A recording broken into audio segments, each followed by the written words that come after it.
everyone. I'm calling to order the 226th Brookfield Town Meeting.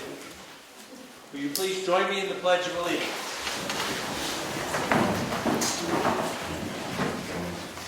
I pledge allegiance to the flag of the United States of America and to the republic for which it stands, one nation, under God, indivisible, with liberty and justice for all.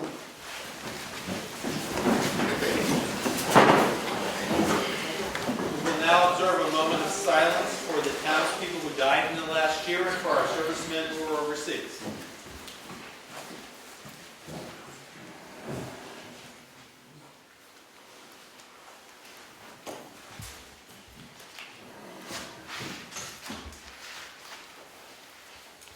Thank you. Let me introduce our selectmen. Rick Surratt, Chairman of the Board. I know, raise your hand so I know who you are. There you go. Not everyone knows you. Brian Robichaud. Thank you, Brian. And Richard Zachary. Thank you. Do we have any new residents present with us tonight? If so, would you kindly stand and state your name and address? Margaret Ingalls, 22 Pinkham Way. Welcome to town. What about you? Pat and Jim's garage, waiting on Whitco. Yes. Welcome to town. I think we'll call you out. Ed Ingalls, I go with that. You were shy, I guess. So fast. We'll remember that. Maybe we'll elect you something. Anybody else? Is there anyone present who is not a registered voter? If so, I will remind you that it is a misdemeanor if you attempt to vote. We have some announcements. The Heritage Commission asked me to read this item. The Heritage Commission would like to thank all the town citizens that offered last year to hold honorary positions during our 225th anniversary year. We would like to thank our current moderator and selectmen. The other positions are Brad Williamson, the fence viewer, Ed Nason and Dick Wilson, the town field drivers, Bob Servichek, the pound keeper, John DeMambro, the hog reeve, Cecile Wentworth, the sealer of weights and measures, Richard Mauser, the constable, Jay Badger, Ron Pryor, and Frank Frazier, the surveyors of highways, Ernie Brown Jr. and Harriet Wilson, the tithing man and tithing woman, Aaron Dane, the town bell ringer, for replacing the rope on the bell for us. We were going to open the meeting by ringing the bell. Your term will be finished at the end of tonight's town meeting. The town thanks you for your service during the past year. The Heritage Commission would like to thank all the town citizens that attended our many events this past year. We would also like to thank all those who participated in our fundraising efforts during the year. I'm being attacked by a ladybug.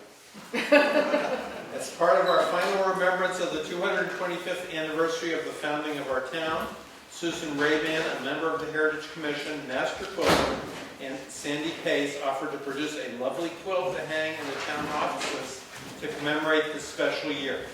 We would like to have all the people that work on the quilt, as well as the members of the Heritage Commission, to come forward for a picture of the presentation. So if they would like to come forward, that would be wonderful.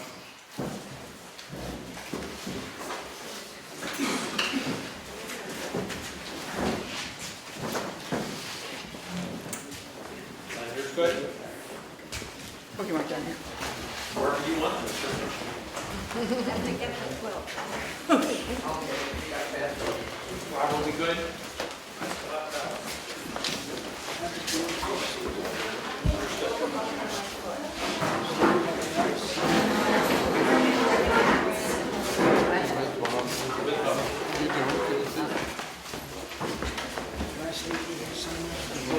Do you mind?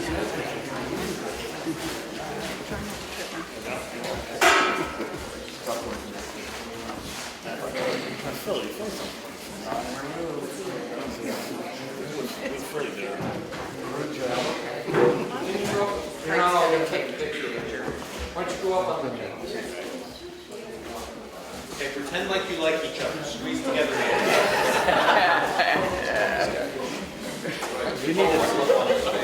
You need to sneak in. There we go. How's this? Come on. Are you good, Frank? Yeah.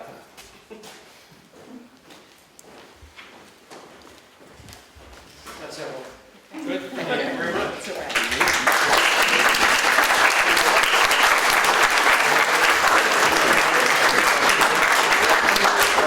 Yes. To celebrate our long tradition of democracy in this town, the Heritage Commission asked me to read the following from the 100th anniversary town meeting. Saying they don't do it with ballots.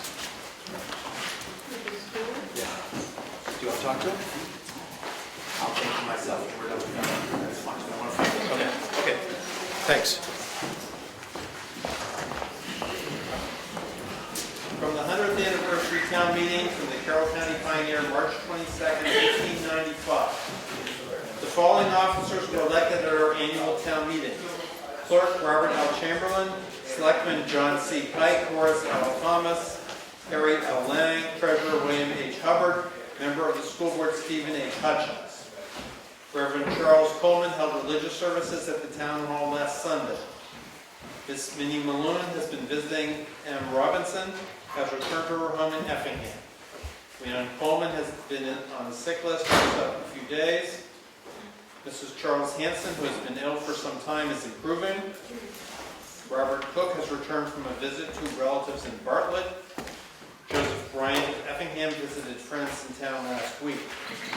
For Stone and Porter news, please allow me, through your paper, to correct the false report which is going around that Jacob Locke and wife died alone. All winter, in fact, ever since they have been so feeble, the neighbors all kept watch of them, and as soon as they were taken sick, the neighbors all stood ready to lend a helping hand. The night they died, 7 stayed there all night, and everything was done for their comfort that could be. Mr. Samuel F. Cummings made us a call the other day, and he looked better than I ever saw him looking before. I guess he is renewing his age. Jasper T. Palmer.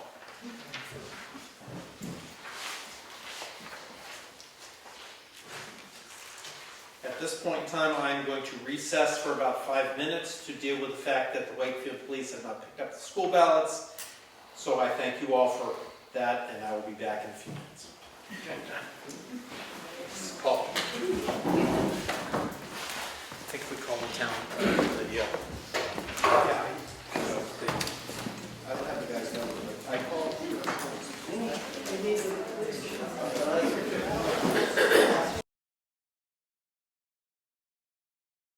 When I do that, I'll have to call another recess. The Wolfboro Police are going to argue with the Wakefield Police as to what needs to happen with our ballots. And worst case scenarios, they're just going to have to wait over there in Wolfboro until our town meeting is over, and I will bring them over there. Your votes will be counted. Yay. But there's friction in the system.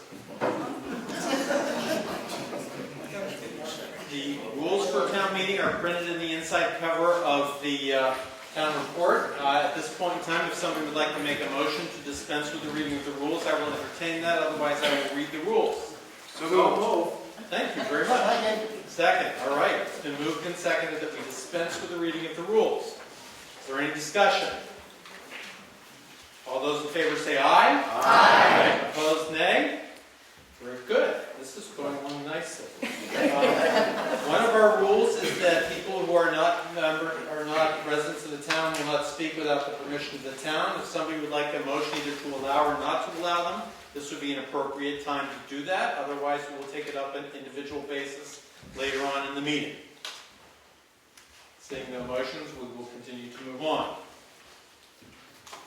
I'm now going to announce the results of the town elections. For selectmen, Mark Stengel received 25 votes. Richard Surratt received 83 votes. I declare Richard Surratt the winner. For cemetery trustee, Roberta Holland received 109 votes, and I declare her the winner. For auditor, Amanda Pierce received 107 votes. I declare her the winner. For trustee of the trust funds, no one was officially on the ballot. Ed Ingalls received a plurality of the votes with 22 votes. If he will accept the office, we will declare him the winner. I will. Thank you. For supervisor of the checklist, Cheryl Perry received 104 votes. I declare her the winner. For planning board for 3 years, we had no one on the ballot for 2 positions. Nick Angelo received 15 votes, and John Meyer received 11 votes. Those two have a plurality, so if they are willing to accept the office, I will declare them the winner. They're not jumping at the opportunity. For moderator, I received 106 votes, so I'm afraid you're stuck with me for 2 more years.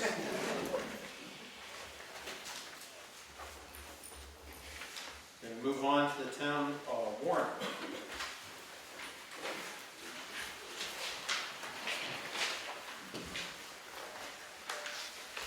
The first warrant article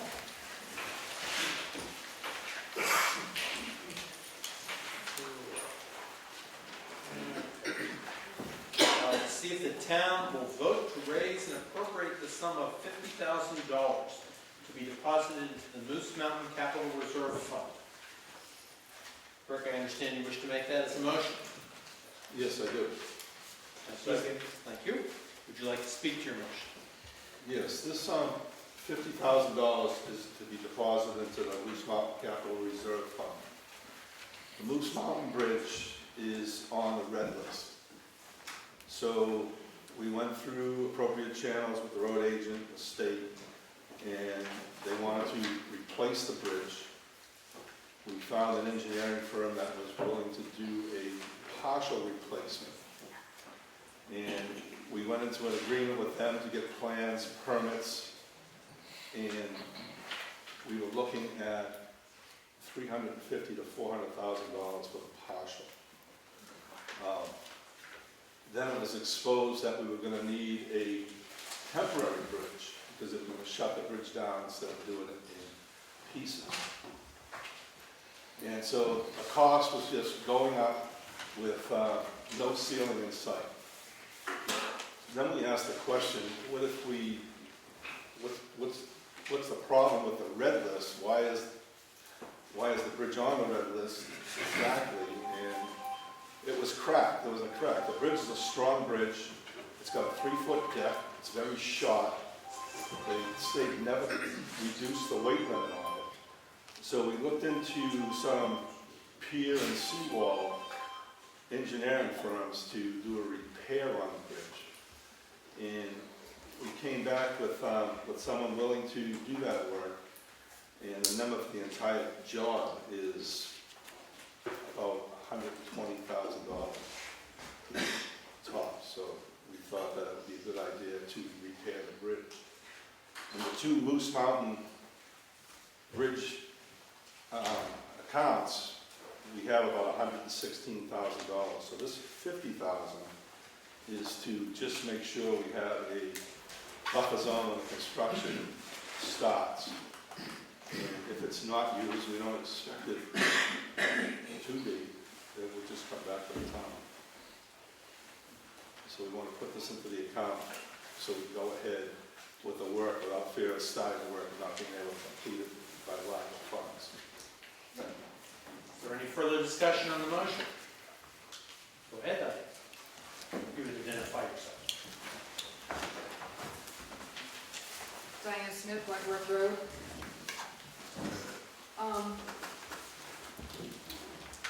First of all, I'd like to, before I address this specifically, I'd just like to point out that in the context is that we're going to be talking about warrant articles, most of which have dollars associated with them, appropriations. And the budget and the warrant articles together, that as presented right now, would raise our tax rate from what it was in 2019 of $4.58 to $7.05.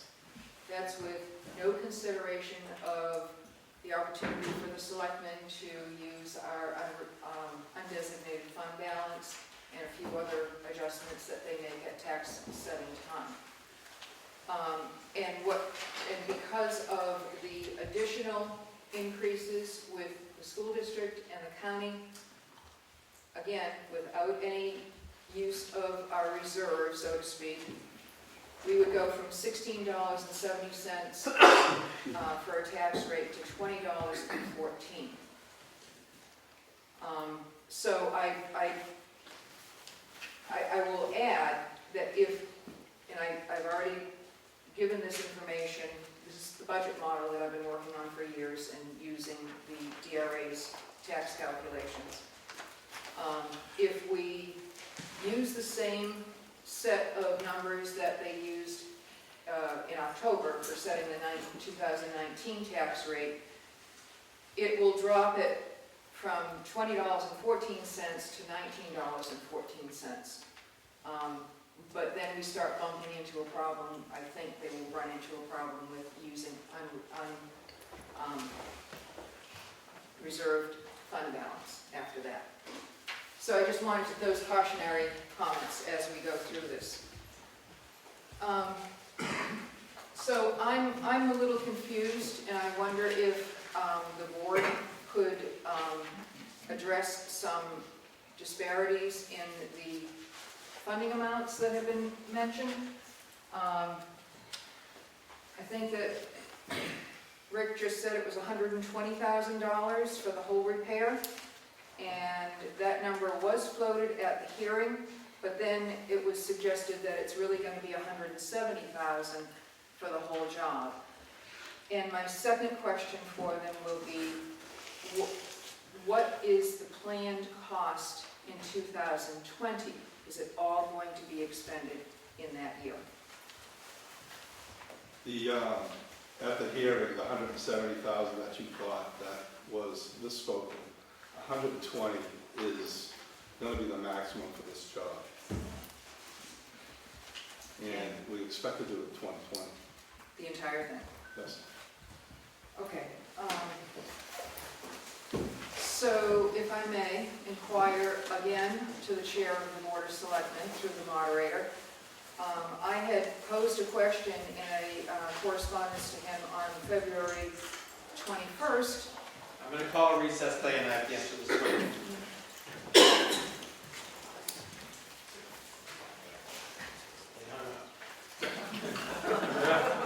That's really encouraging.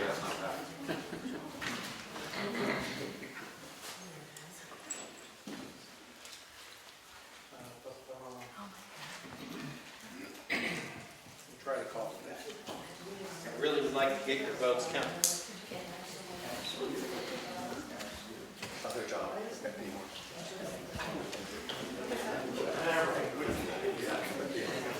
It's busy, we'll try again in a few minutes. Diane, you may continue.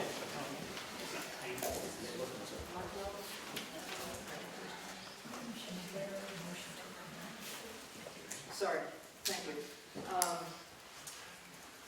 In my correspondence to the chair of the Board of Selectmen on February 21st, I asked the question as to why the 2017 New Hampshire DOT grant that we received that went into the general fund after having spent a little bit of time with the trustees of the trust fund, why that amount of money wasn't used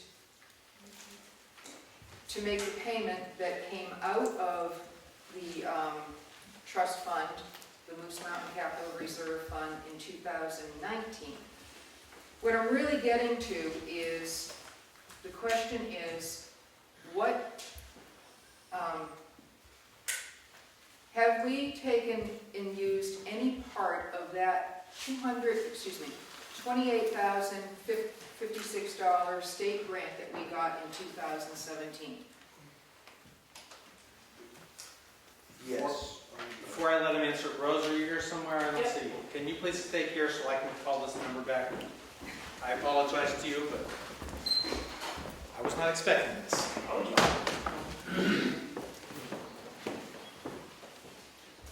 We paid, we got about 28,000. We paid 13,000 for an engineering charge. That came out of the trust fund, I believe. The rest of the money was slotted to be spent on paving. We had a paving contract signed, and the paver couldn't do the work. So the money was used to reduce taxes. within the general fund, they would roll it over to reduce taxes. Per DRA, that's what they told us to do. Even though it was specifically awarded for road and bridge work. That's what DRA told us to do.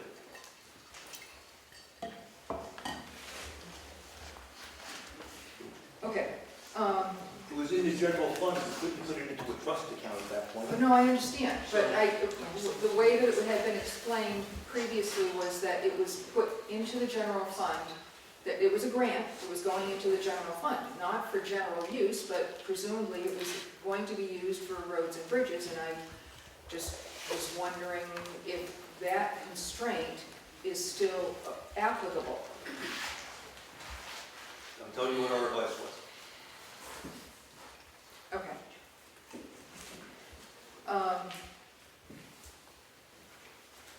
So currently, if the current balances in, if I may continue with my question? Would you like to give somebody else an opportunity? We'll see if there's any other questions and then come back. I'm trying to get to the number that they're asking us to put into the trust fund. You might as well continue. So according to the most recent information from the trustees of the trust fund, we have 55,700 in the Moose Mountain Capital Reserve Fund 2, and 60,500 in the other Capital Reserve Fund.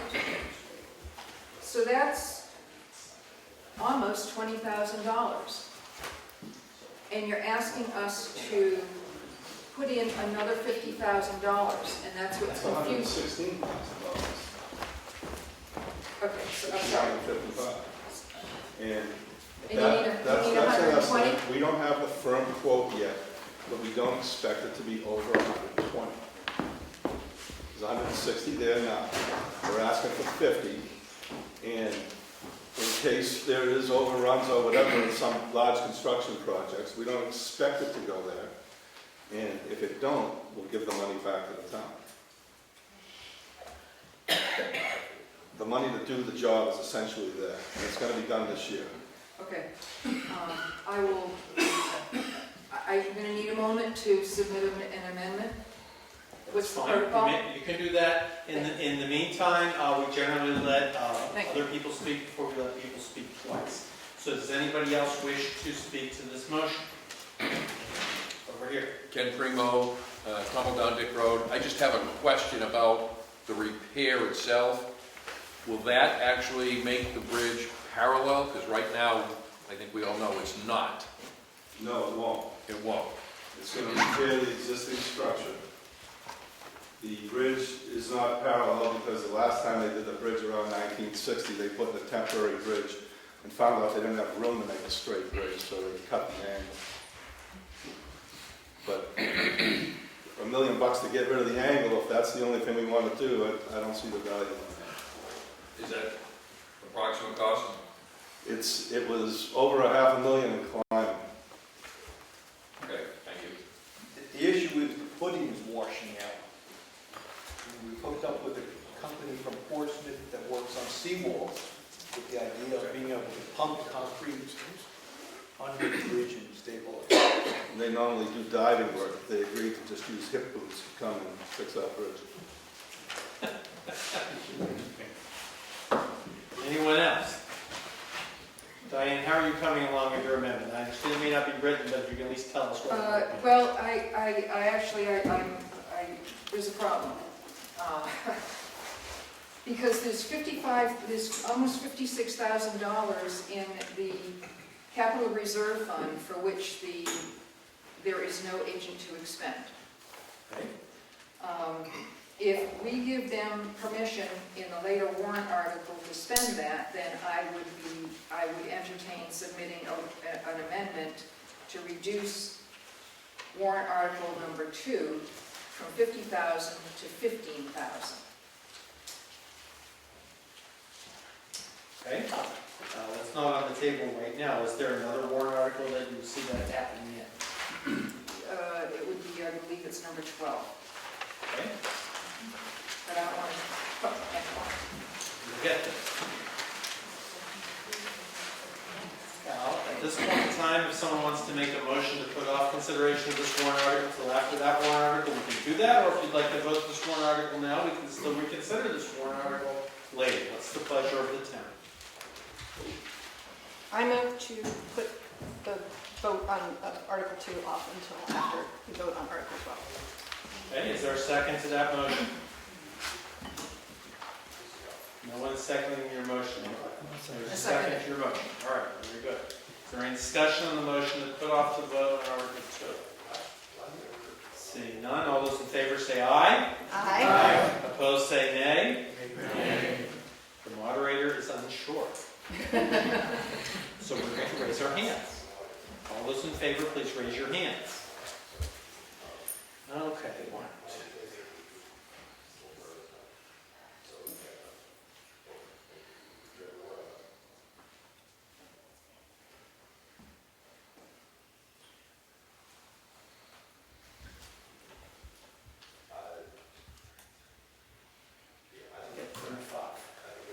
All those opposed?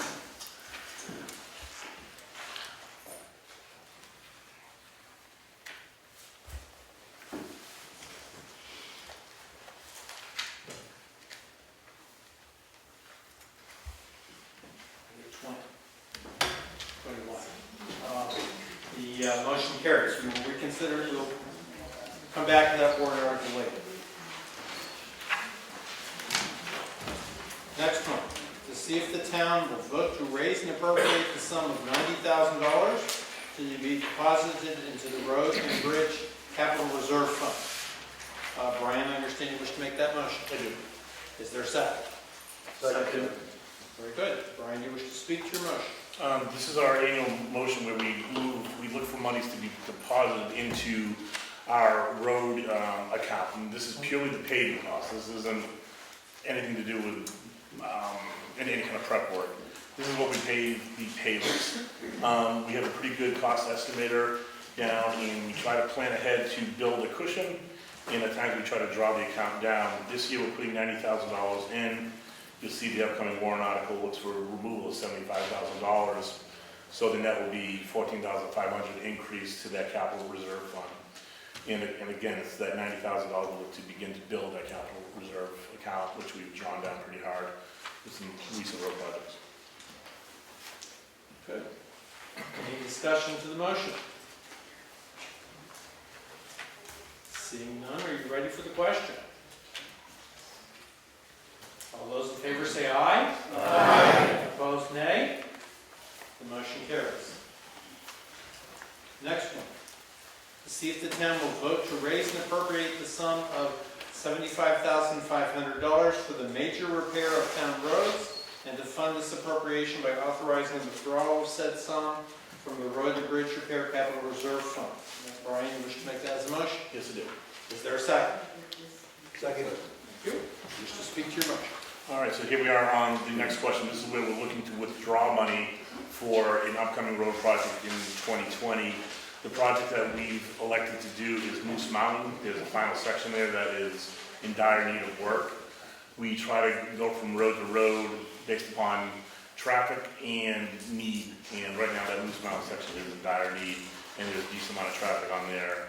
We have that projected for paving costs of around $75,500. Is there any discussion to the motion? Seeing none, are you ready for the question? All those in favor say aye. Aye. Opposed, nay. The motion passes. Next one. To see if the town will vote to raise and appropriate the sum of $500 to be deposited into the Conservation Fund. Rich, I understand you wish to make that motion. I'll make that motion. Is there a second? Second. Good. You wish to speak to your motion? Yes, the Conservation Commission has been working on the town property to enhance it, manage it, make recommendations to the selectmen. They were the leaders in the forestry plan, which the town get done. They paid for half of that out of the trust fund. They're looking forward to taking the property and making a parking area off of Kyle Hill Road where we log, convert some of that into a parking space, and possibly getting some grant money in the future to put some viewing areas down over the swamp for wildlife viewing. And this money would be used for some of that work. Is there any discussion of the warrant article? Seeing none, are you ready for the question? All those in favor say aye. Aye. Opposed, nay. The motion carries. Rob, am I correct that our ballots have been taken? That is not correct. Okay, thank you. I'm continuing to keep an eye. I'm feeling stressed. I mean, Wakefield got it passed 2 years when we had the blizzard and I took the ballots over for them. So now they think it's permanent. Okay, to see if the town will vote to raise and appropriate the sum of $500 to be deposited into the Heritage Fund. Brian, I think you wish to make that as a motion. Yes, I do. Is there a second? Yes, I'll second. Thank you. You wish to speak to your motion? Sure. The Heritage Commission's charter to go ahead and help maintain our historic buildings and locations throughout the town. We annually give about $500 to that account in order to build that account up, in order to take on special projects. Special projects could be anything from we contributed towards getting the new lights, or let's say we desperately need to get this plastered if we need to do a plaster study or something along those lines. Even if we were to go ahead and get a grant, let's say we get a grant to paint this whole building and they would be matching funds, we would look to use some of that Heritage Fund to offset any kind of matching grant money that we could possibly get for special projects. Very good. Anyone else wish to discuss the motion? Seeing none, are you ready for the question? All those in favor say aye. Aye. Opposed, nay. Motion carries. Next one, see if the town will vote to raise and appropriate the sum of $20,000 to be deposited into the Townhouse Repair Capital Reserve Fund. Rich, I understand you wish to make that motion. I do. Is there a second? Second. Would you like to speak to your motion? Yes, this is for the continuing repair, renovation of the townhouse. We're planning next year, I'm jumping ahead a little bit, to do the plaster, and we have a pretty good cost estimate of almost $40,000. We don't have quite enough money in the trust fund now. With this money this year, and we'll come back next year for the remainder of the money, that will put us in a position to do the plastering, maybe the paint. The reason we're not doing it this year, two reasons: we don't have the money, and we can't get the plaster person to do the restoration. So we're banking the money for next year. We're on his work schedule. We haven't signed any contracts, but we're hoping we'll have the funds to do the work next year. Any discussion to the motion?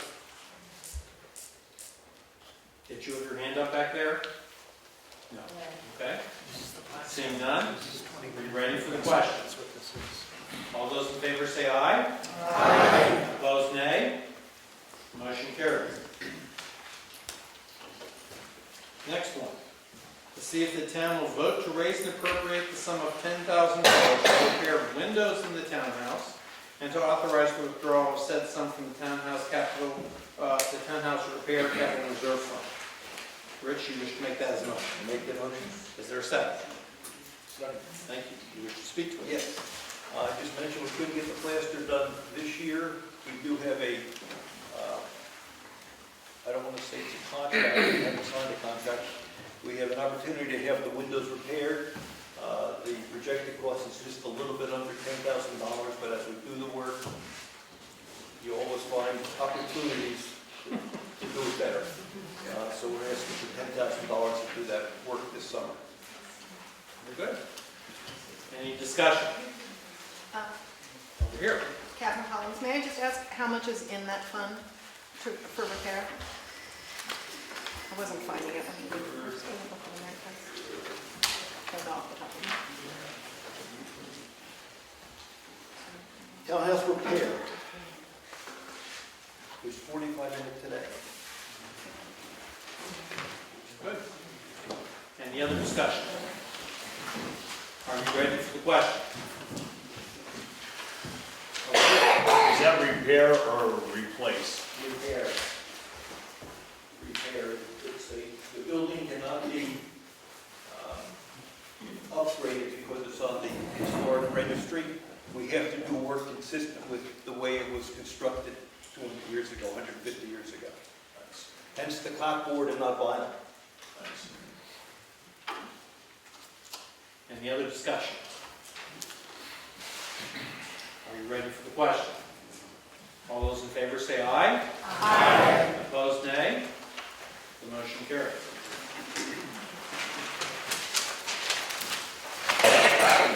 Next question, to see if the town will vote to raise and appropriate the sum of $6,000 to be deposited into the Property Reevaluation Expendable Trust Fund. Rick, do you wish to make that as a motion? Yes. Is there a second? Second. Thank you. Go ahead, Rick, you may speak to your motion. This is for the property reevaluation of the town. This comes up every 4 years, and Rod Wood, our assessor, broke it down into 4 separate payments and do a quarter of the town at a time, and this is the first payment. All right. Any discussion? Over here. Sorry, I'm confused. Is this a payment into the fund, or is this a payment to Broadwood? Into the fund. And the payment for Broadwood is actually in the budget, is it not? Yes. Yes. Okay.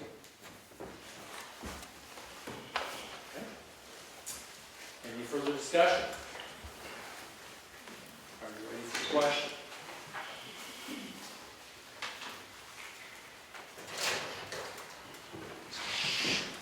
I'm not going to call the vote until everyone gets back in the room.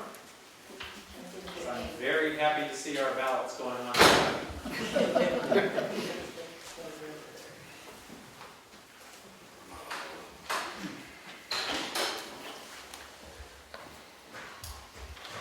Are we now good, Rob? I don't have the ballots anymore.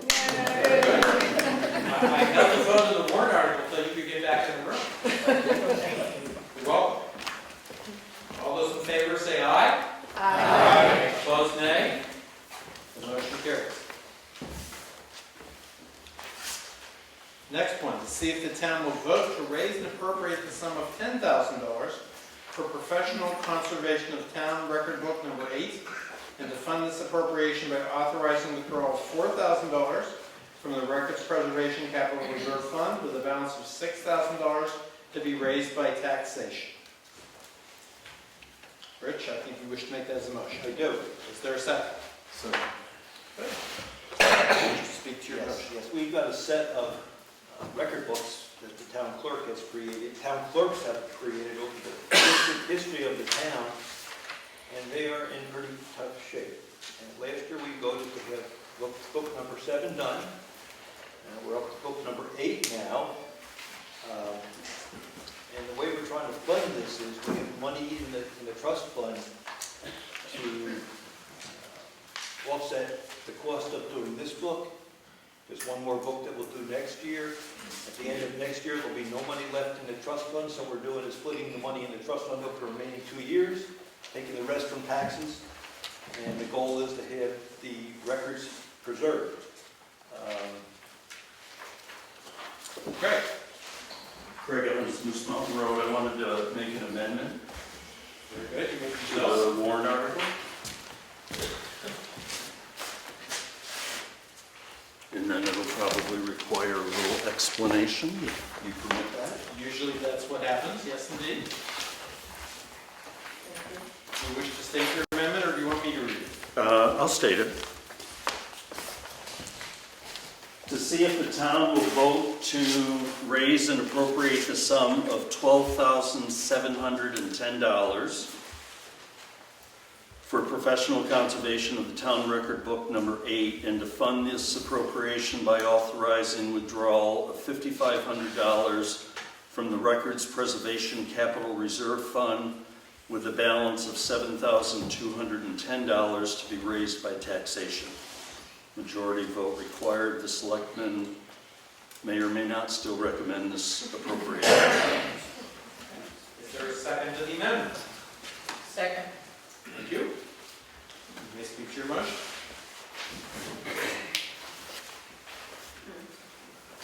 You speak, Craig speaking next.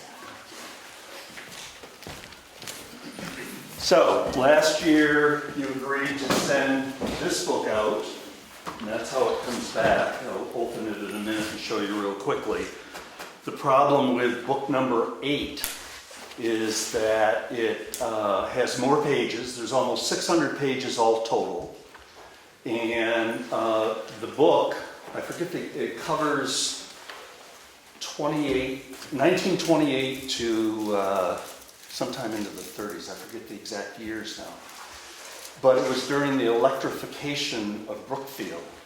So it's filled with poll petition licenses that come from the electric company and the telephone company.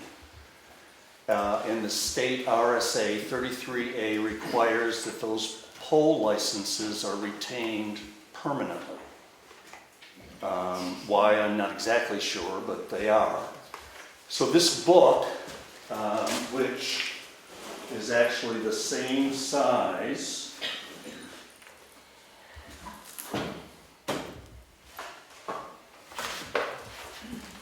so this book we sent out last year, 8 is identical to this, except it's in much worse condition. This, they were able to repair the original binding, so we didn't have to pay for a new binding.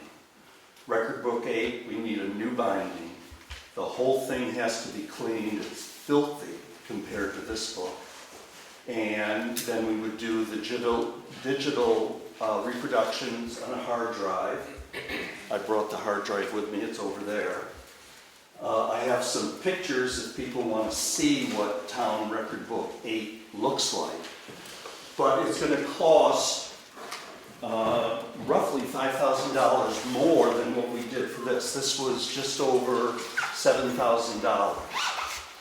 So it has to do with a new binding. The conservation part is $9,300 and some change.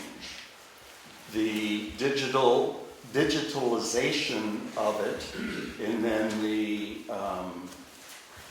microfilm made from the digital images is a total of $3,300, I think it comes up to, roughly.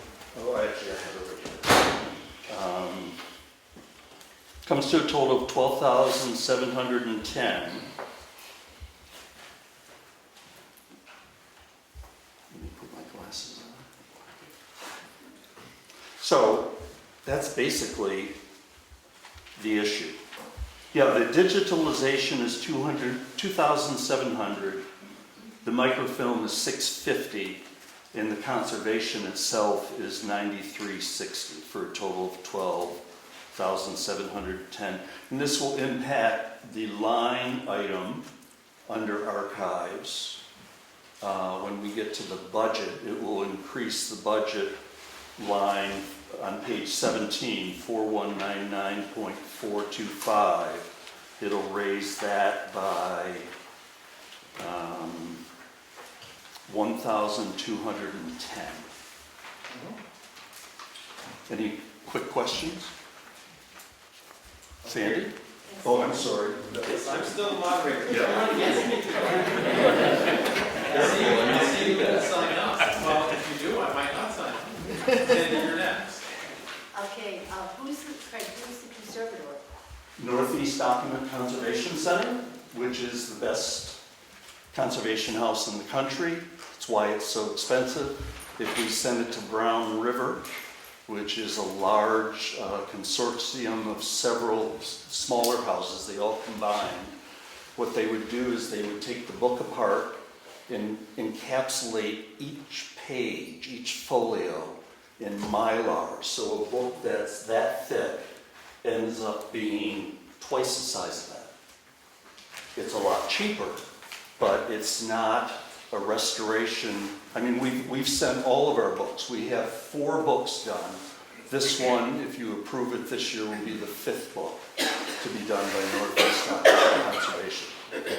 They're in Andover, Massachusetts.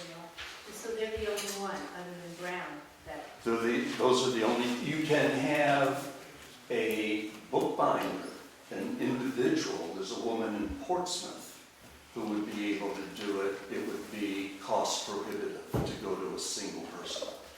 And I don't think she has the ability to do the digitalization.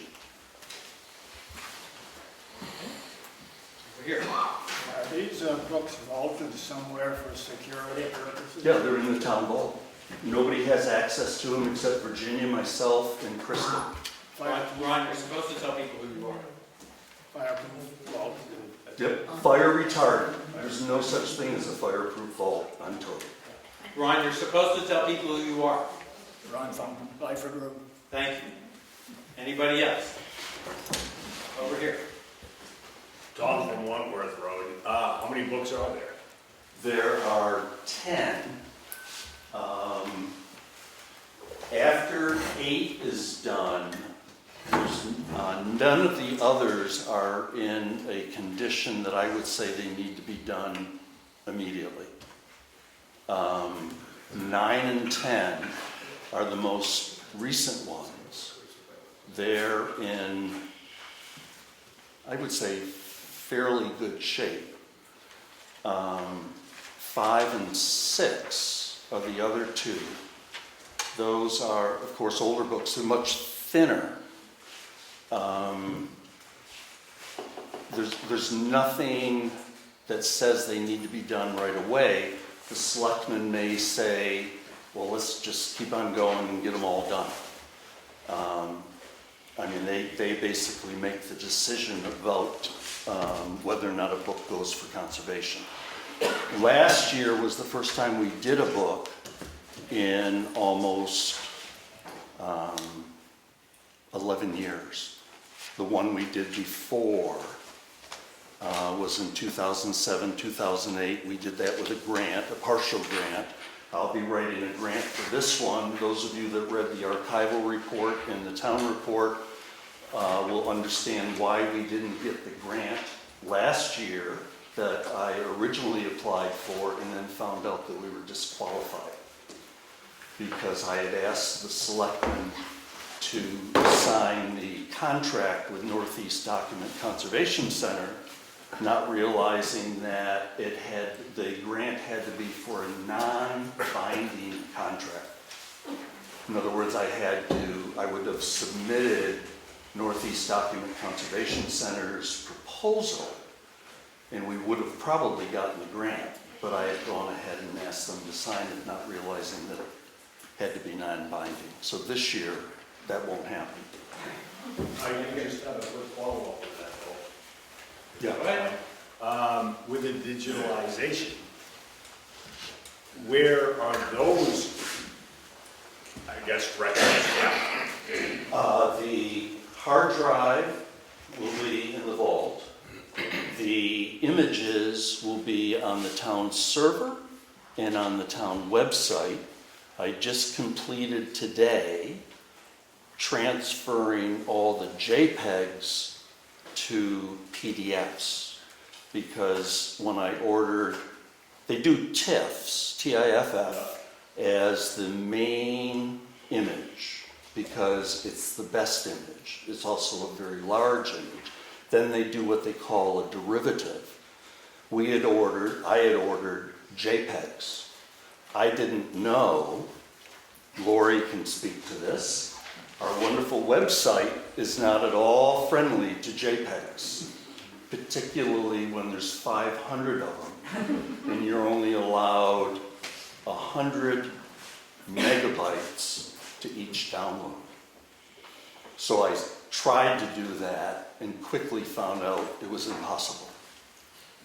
So it'll be available to the public on the town website. It'll be stored on the server, and then the hard drive, which is in that box over there,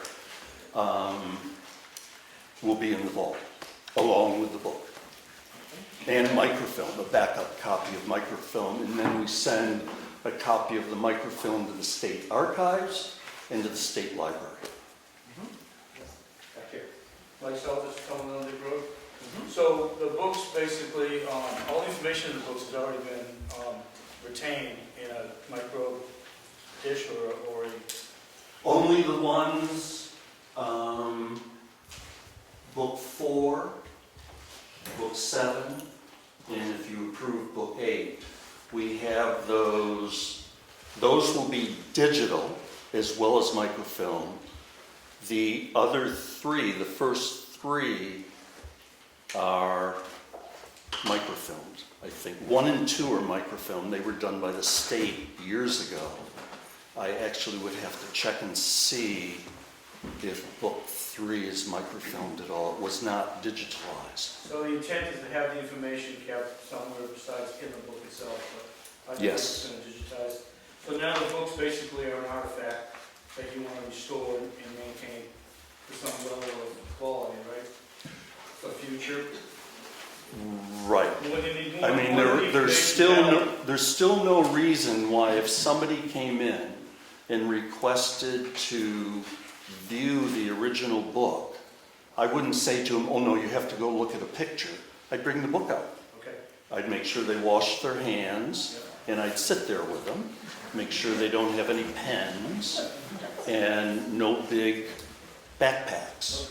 Okay, so is there any value, is there any environmental or place the books can be kept so they don't continue to deteriorate or start deteriorating again? Well, in the Go through vault, this process another 50 years. we maintain a humidity control vault. Because it's solid concrete all the way around, we don't have much trouble with temperature. Temperature, typically you want 50 to 55 degrees. It's not supposed to be human comfort. It's supposed to be comfort for the books. And if you go into our vault, you can ask Virginia, you go into our vault on almost any day, and it's usually around 50, 55, maybe 60. So some consideration is being taken to preserve that. Oh, yeah. So that so you're not going through this again in another 50 years.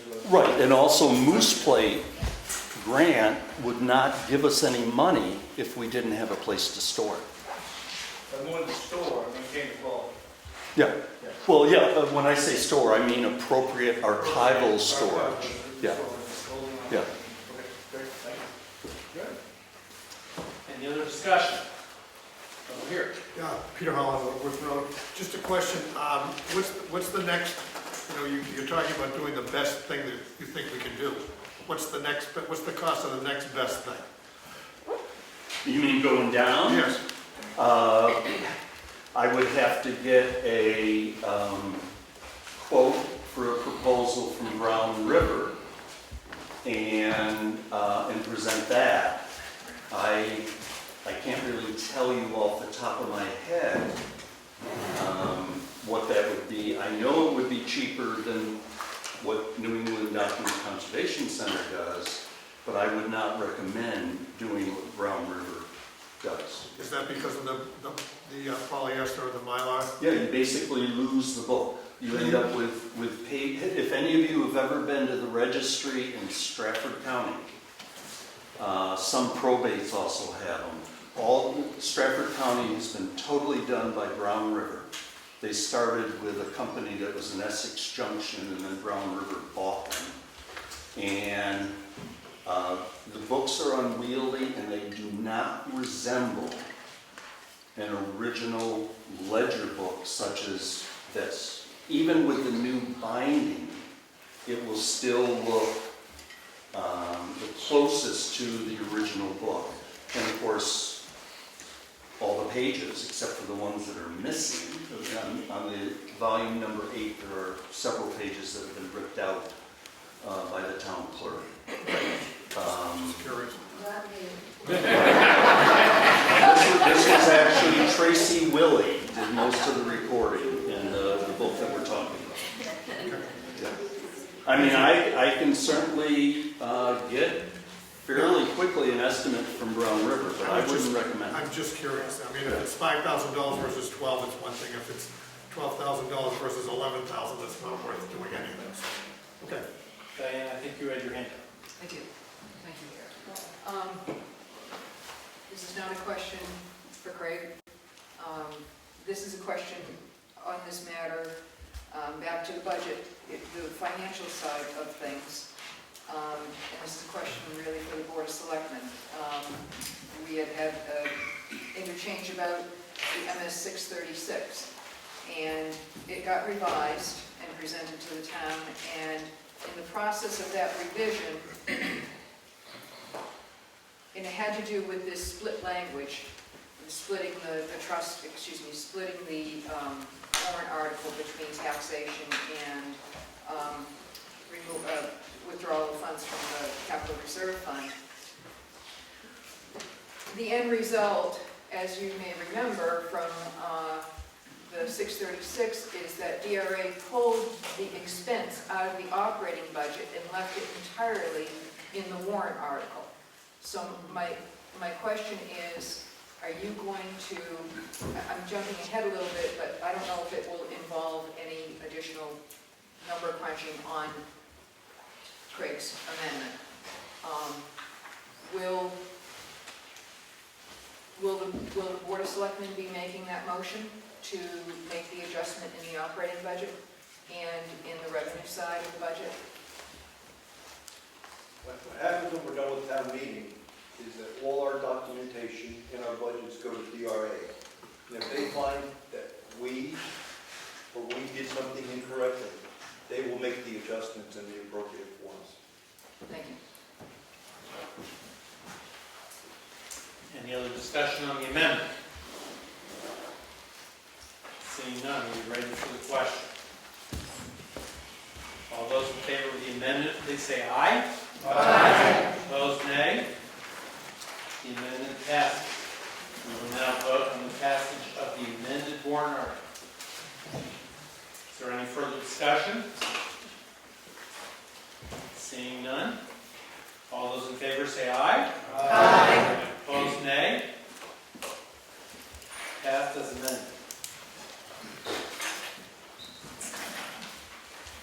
Next one. To see if the town will vote to appoint the selectmen as agents to expend from the road and bridge repair fund previously established in 1991. Rick, I believe you wish to make that motion. Is there a second? Yes. You wish to speak to the motion? This motion is to make the selectmen agents to expend from the road and bridge repair fund so we can fix the bridge. We need to access the funds. It's the first one. This is the first one, there's another one after that. Okay, any discussion? Diane, go ahead.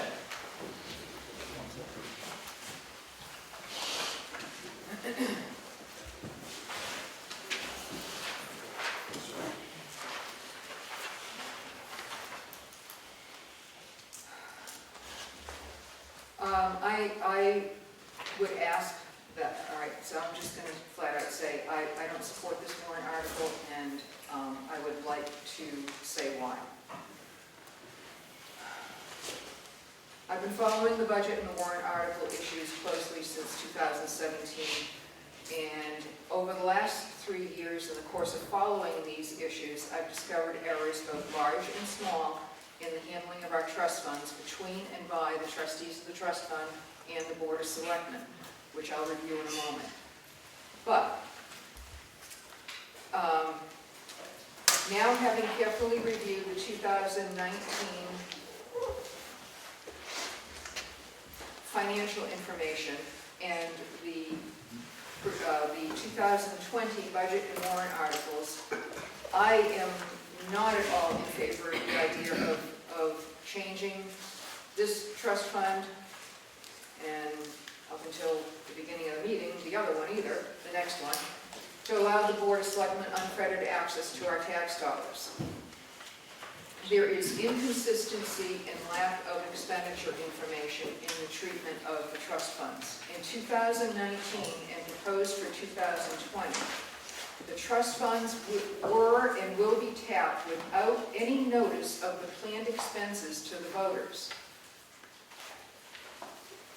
And furthermore, it was and is grossly inconsistent in how the trust funds for which the BOS is agent were and will be treated. That happened at last year's town meeting, allegedly at DRA's directive, when the funds, the trust funds, the warrant articles and the expenses associated with two, but not all the trust funds for which the Board of Selectmen are agents to expend, were removed from the budget. If you remember, it was $60,000 and $22,000. So $82,000 came out of the budget, came out of revenue, and from a budgeting perspective, they disappeared. But it didn't happen consistently. And so the end result was that at the end of the day, at the end of the year, $86,500 came out of the trust funds without our opportunity to have input on it. And the only documentation after the fact was a new report on page 20 in the town report after the yellow sheets. At the budget hearing in February, when I asked why the townhouse repair funding is back in the budget, unlike last year when it was removed, I was told with a bit of a shrug that it had been a miscommunication with DRA and the Board of Selectmen thought that those numbers should be shown. As you remember, much like with the Road and Bridge fund, typically there's been an exchange of funds, money going in, money going out. Yet after close scrutiny of the 2020 budget and warrant articles, plus the town report, I was astonished to find out that the Board of Selectmen had plans, known only if you looked at the town maintenance plan on page 23, nothing was mentioned at the hearing, to spend $120,000 of our trust funds to pay for the Moose Mountain Bridge. And it is off budget. It's not in the budget. Unlike, as I said, the Road and Bridge funding.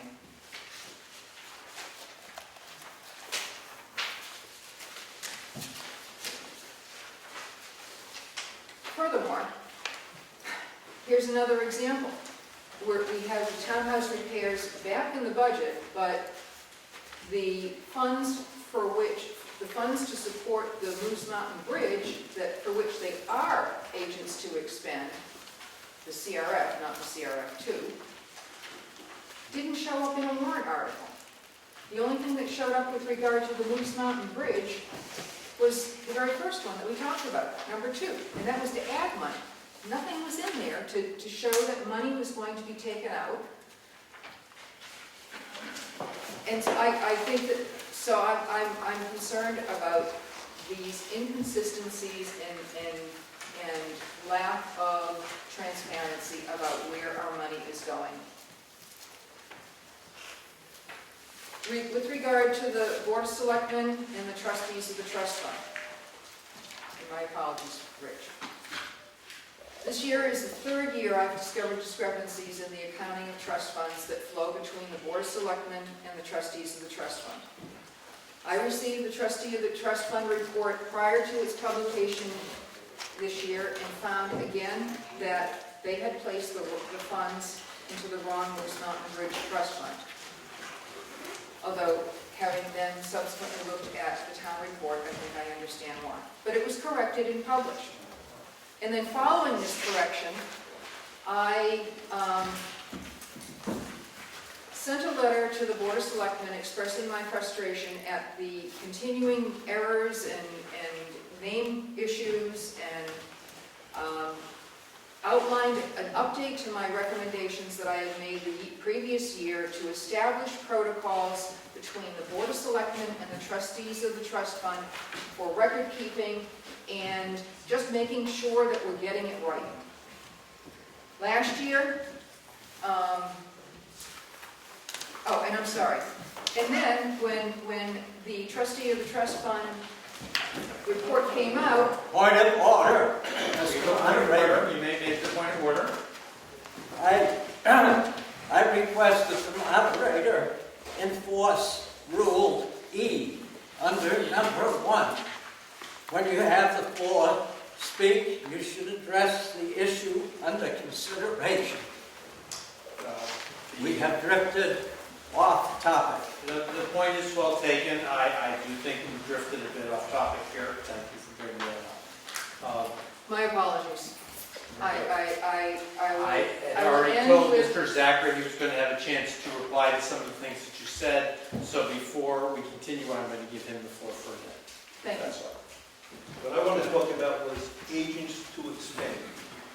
Agents to expend give the selectmen or any elected board the opportunity to take the money that's in a trust fund and spend it only for the dedicated purpose of that trust fund. So if you have a road and bridge trust fund, the selectmen, because we're asking to be agents to expend, can only spend that money on the road repair. Last year, the town authorized $170,000. We were not agents to expend. We spent $170,000 and stopped, even though it was a great year, given the cost of material to continue. So what we're seeing happen is, with this flexibility, if it's another good year and we want to do another road, you're authorizing the selectmen to take the money out of this trust fund for the purpose of the trust fund, which is work on our town roads, and move forward with it. That's what this warrant article is about. Might be an even better year if the cost of oil keeps dropping. Frank Fraser, you were next. Yeah, I'd like clarification. This warrant article number 11 is the road and bridge repair fund, where we do most all of our paving out. Yes. Yes. So as I understood from one of the budget hearing in one of the meetings we attended, the reason why you're asking to be agents to expend on this fund is so that if you get all the roads done in a given year and there's still an opportunity to do some additional road projects and the price is right, you could then do it. This really doesn't have to do with the bridge per se, because we have two other funds for the bridge. The next one is Right, so this is really just generally giving you flexibility to use the town's funds to do road repair. whatever the purpose of the trust is, it's right. Road repair. So going forward, if we make the agents, selectmen agents to expend on this fund, in future years, you won't have to have two, we'll just have a motion to put more money in it, but not to take it out because you'll be agents to expend.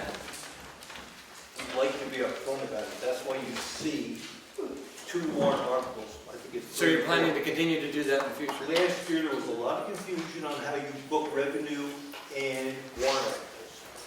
And we got ourselves into a bind where we had posted the budget, we could not change the numbers. So talking to DRA and our attorney, they say, if you're agents to expend, you can expend the money for the purpose of the trust and keep track of it separately. And that's what we did. And that's why you see that page in the town report showing where we pulled money out of the trust fund for the purpose of the trust fund. Got it. Thank you. Rob, did you still have something you wanted to say? It was, half my question was answered, I think. So I think the rest of it is, how are you going to keep to the transparency question? When you have a warrant article to expend, it's clear, it clearly communicates what the intent is. If you no longer have to have the warrant article to expend, how are you going to tell us what your plan is going into the, going into the year, right? I mean, how is that going to get documented and communicated?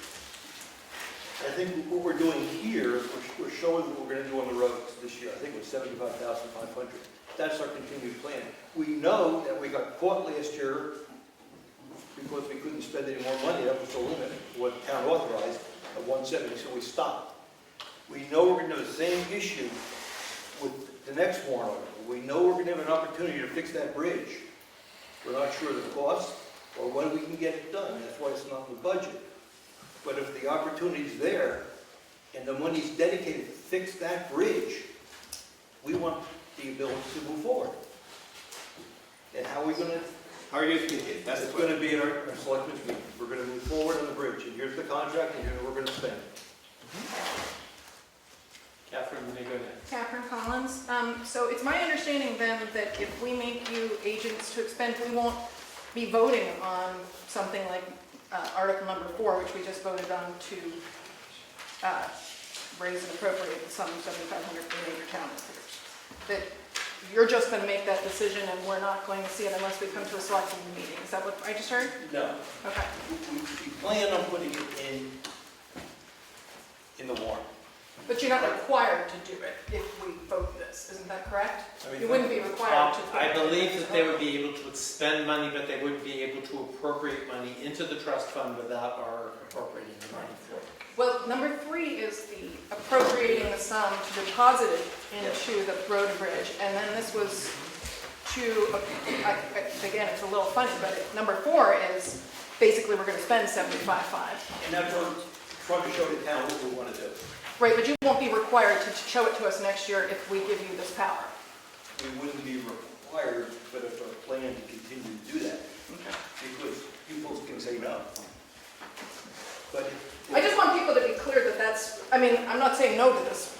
I'm just saying that that's the net effect of it, that you will no longer be required to do this, and you 3 may continue to do it, but we might have future selectmen down the road who maybe won't.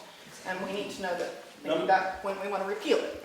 Just saying. Number 7 is an example, where we are agents to expend from the capital for the repair of the townhouse. Yet there's a warrant article and they're saying we're going to take 20,000 in, 10,000 out. That's what we continue to do. We don't have to do that, but that's the right thing to do. But you don't have to. I just wanted to make that clear. Because, again, you guys might be doing it, but 5 years from now, who knows what's going to be. Maybe. Knowing the town of Brookfield, someone would complain if we did. The downside is, you got 2 options. If we have to fix the bridge, it's a special town meeting to say we want to spend the money. Yeah. Or you authorize the selectmen to fix the bridge, for example. I understand the downside. I just wanted to make sure that it was clear that this would we would no longer always have the right to vote on this. That we're handing that off. Diane, I do see your hand up. You want to give people a chance to speak first. Is there anybody else who wishes to speak at this time? Over here. Peter, so the alternative is if we don't go along with this is what? We have to have a special town meeting every time we're going to spend money? No, we have to put it in the annual warrant, anticipate what we're going to spend money on. Or not do the work or have a special town meeting. Can't spend more that's in the trust fund, and the purpose, I want to stress, is for the purpose of the trust fund. So we can't mix monies. It's for whatever we allocated the money for. Yep. Over here. Well, I'm gonna get Wakefield, I mean, not Wakefield, one word, sorry. That would be a problem. But once again, with you saying that though, shouldn't it be up to the voter on where the money for what road it is going to?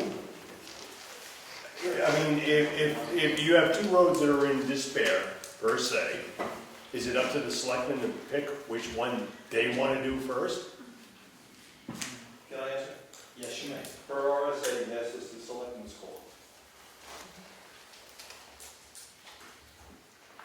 We take input. I understand, however, we're giving up the right on your choice. Yes, you may comment. Yes, you can answer that. You're authorizing the spending of the money. You're not authorizing on which road it's going to be done, for example. That's the way the RSA is written. Okay, back here is next. Yeah, it's a fluid thing. I mean, one road could be good now, and 3 weeks from now, or 4 weeks or 5 weeks, you could get a storm, a washout, a particular road goes. So it has to be an on-the-fly decision sometimes. I don't think you can pick the roads per se at the beginning of every year that you're going to work on in, depending on, one road can't supersede another, because a catastrophe could allow you to do a road that you may not have planned to do until 3 or 4 roads later, right? So it's apparent it has to be a fluid movement thing. can't be etched in stone, every road, this date throughout the year. I think that's an impossibility. Anybody else before I give Diane the floor again? Anybody jumping ahead? Go ahead. Peter Donnelly, Bryce Drive.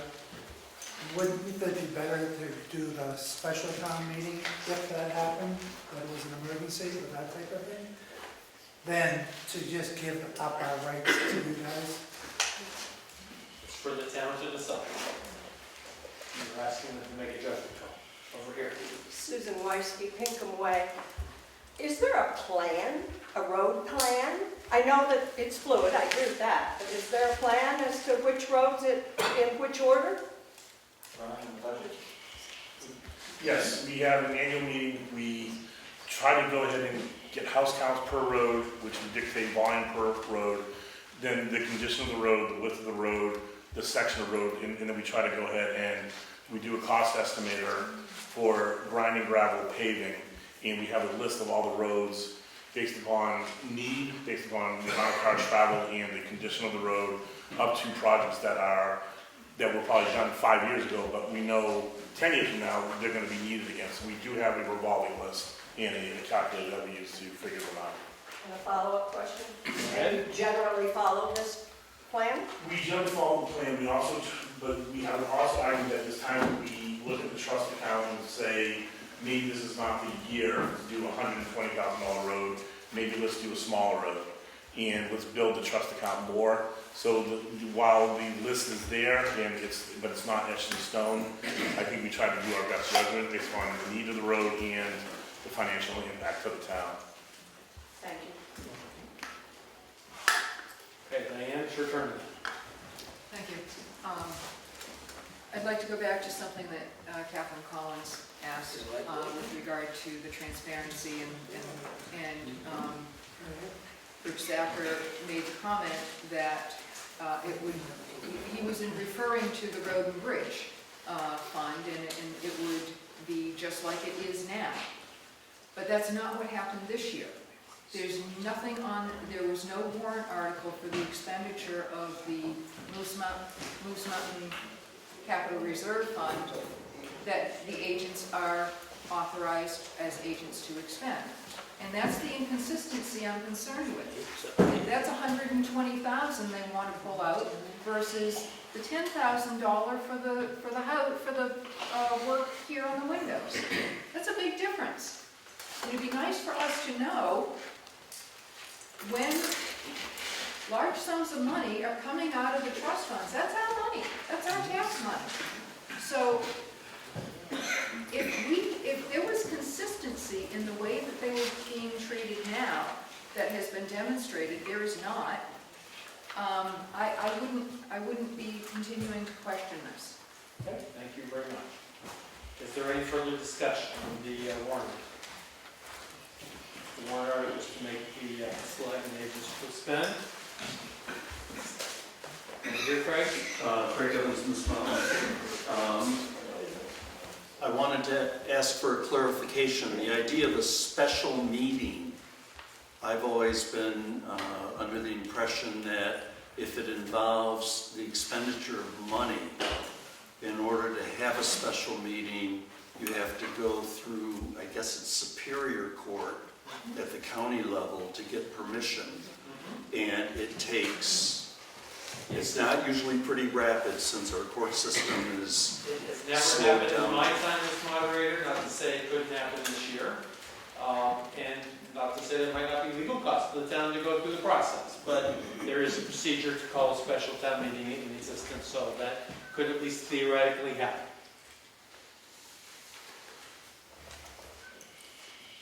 Any further discussion? Over here. I think we realize that you're talking about expending one fund. And supposedly in the middle of the year, if they spend that whole fund down to nothing, the next town meeting, there's going to be a warrant article and people are going to want to know where the money went. And these are the people you voted in to do the job. Let them do the job. And it handcuffs them when they can't do things that need to be done. Save you money. Last year, I think the price of asphalt went down. good time to do the roads. Well, can't do it, we spent the money that was allowed. Any further comments? Seeing none, are you ready for the question? All those in favor say aye. Aye. Opposed, nay. Nay. The motion carries.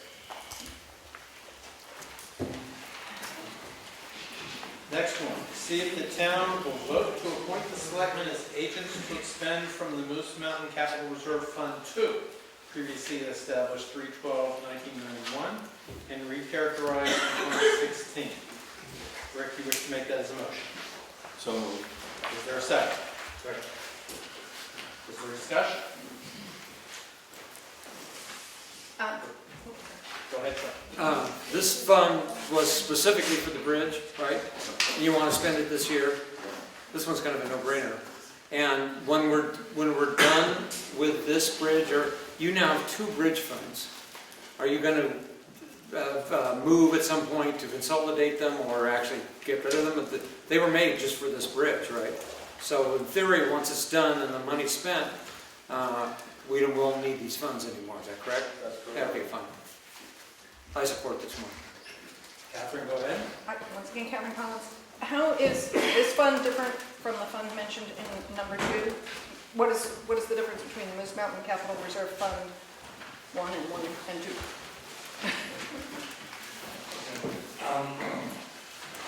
A few years ago, we found that we had a trust account to buy highway equipment. We got out of the highway equipment business a long time ago. There was a sizable amount of money in there. We checked the council the best way to deal with this money because we felt it was a nice nest egg to put towards this bridge. Her counsel was, do not take the money out because you're withdrawing the money from unintended purpose. Repurpose the account. We retitled the account. I don't remember if there was a lot of discussion about the title. And we retitled and repurposed the account. But the idea is we will not add funds to it. We will only withdraw funds first from that account and draw it down to zeroed out. Fix the bridge. So what happens on this one, we move to fix the bridge, this account disappears. This will be the first money out. And then it will be closed? I will recognize you, Frank, if anybody else wants to speak. Does anybody else want to speak? No, don't. Go ahead. Yeah, just to be clear, this was done at town meeting. We repurposed this. This was a vote at town meeting. The town voted to repurpose the old truck, the old equipment repair fund, and turn it into this to add, because at that point we were looking at $500,000 for the bridge, and we wanted every dollar we could get to go against it. Are you moving your hand up? No, I was. Diane. Surprise, I support this. And I would ask the moderator, at what point do we reconsider for an Article 2? That's after this one. We don't need to reconsider it, we never voted on it. Oh, thank you. It's just we reordered it, and it's coming next. Any further discussion on this warrant article? All those in favor say aye.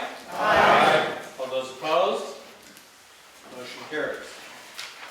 And we'll go back to warrant article 1, and place at this point in your warrant article. Motion back on the floor to see if the town will vote to raise and appropriate the sum of $50,000 to be deposited in the Moose Mountain Capital Reserve Fund, which is made by Selectman Surratt, and the second, who seconded that motion? Is that the beginning?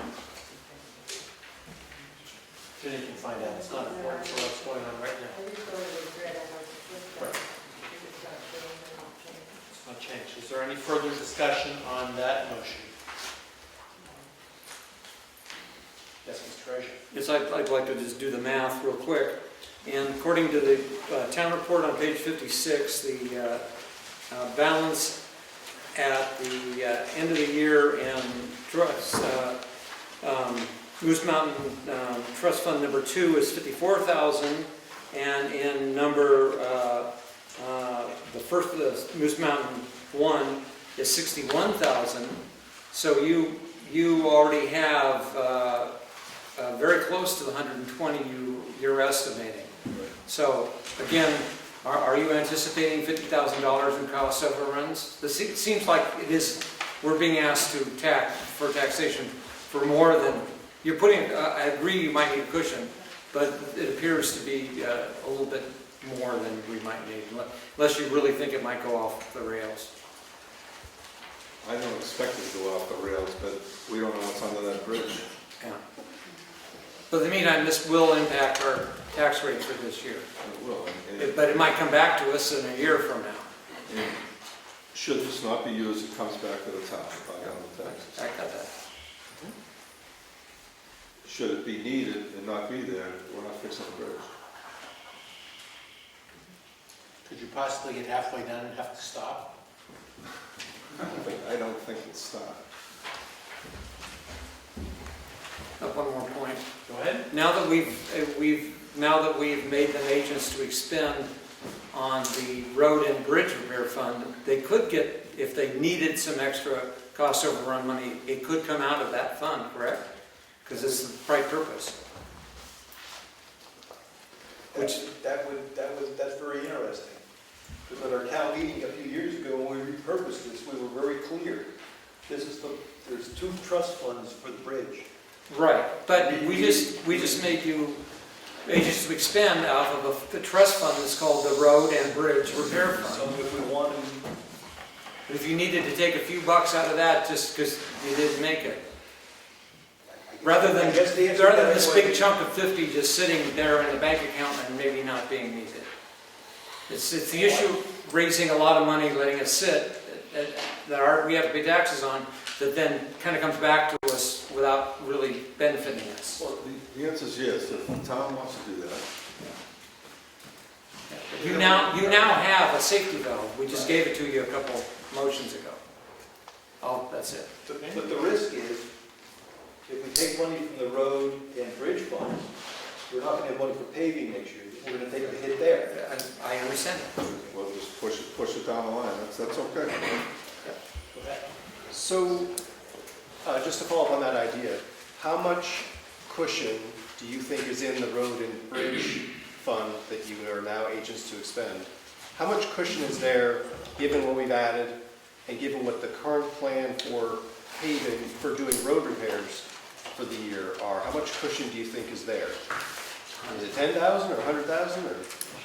What we tried to do was take a look at our plans for the next 3 years for paving, road and paving. Try to have enough money in the trust fund to take the ups and downs out of that and give us level funding through the next 3 years. We got Moose Mountain this year. We're planning to do a very small job next year, accumulate some money so that we can go after Clark third year, and that's a big one. So my question, just be specific on my question. So there's a certain amount of money in the trust fund, certain warrant articles have been passed tonight, and you've got plans for paving this year. How much, if all of that went according to plan, how much cushion, how much is left in the Road and Bridge Trust Fund that if it were necessary to tap it for the bridge, that it would be available? It's not extra, it's just funds for So, projects. well, I think we're talking about cash flow here, right? The year balance for road and bridge is showing $10,000 right now.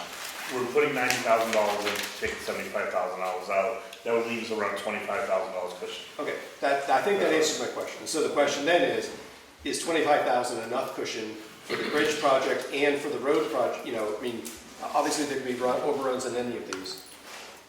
Could be. Given that you now have the extra 25 cushion available to you, do you really need what's the number, 50,000 for the bridge? Or do you think you could get by with less, so that in the worst case you'd be still covered, but worst case would be... We put the 50,000 in because that's what we thought would be the question, but it's not up to us. If the town feels that that's too much, it's nothing personal on our part. We're trying to have the funds there so we can do the work. It's just a call. Yes, Mr. Rasmus, Mountain Road. Is there a penalty by the state if you don't rectify the problem with the bridge in the next few years? we're on the red list, does that mean? I'm not aware of a penalty. It's on the red list for about 2 years ago. The town is not insured for that bridge. They can't get insurance. Okay, so that, we're a liability right now. Thank you. All right, Diane, you come last, but you're spoken on over here. At Ingalls Way, I guess I will figure this out at some point, but the trust funds, I'm wondering what happens to the 50,000 if it's not all spent. Does that trust fund go away? And sort of a core question, since you're agents to expend from the road and bridge repair fund, why not just put this 50,000 into that fund as opposed to the Moose Mountain Bridge Fund? To Frank's point earlier. It works, I think it works. I think that works. I mean, it's, we started, right?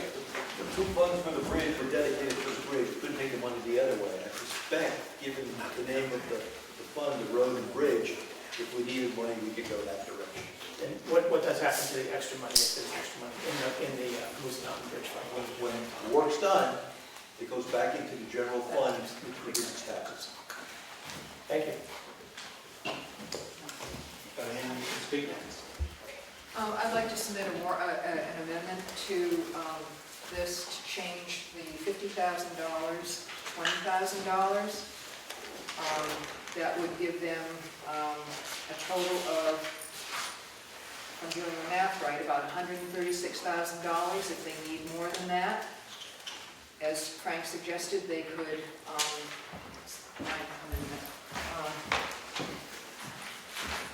tap the bridge fund, the road and bridge fund. Okay. Is there a second to this amendment? I second. Who did that? Thank you.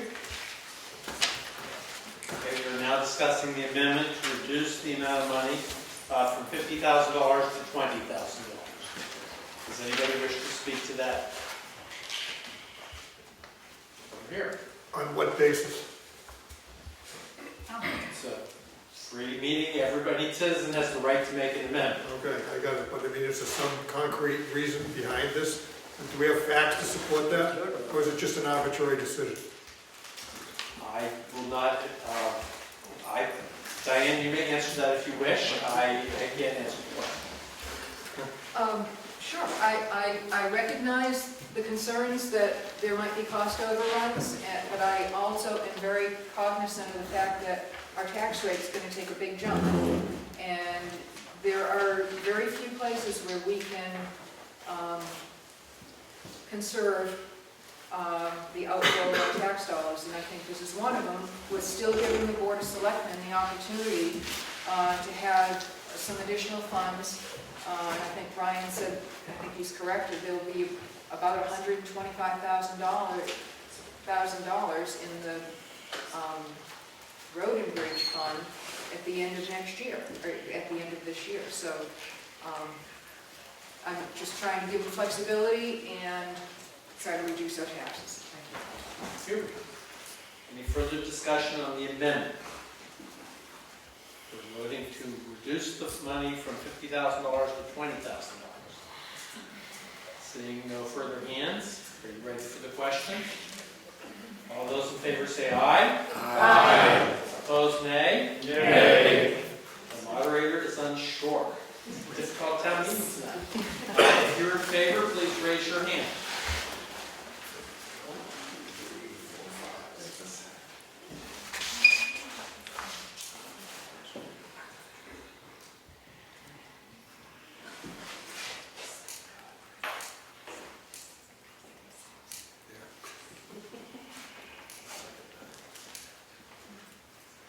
I get 33. All those opposed, raise your hand.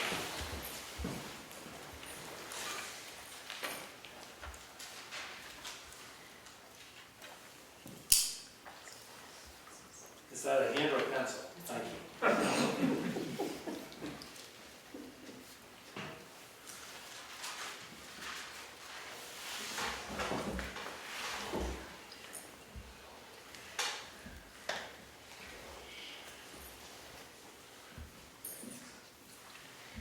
I get 33 in favor and 27 opposed. The amendment passes.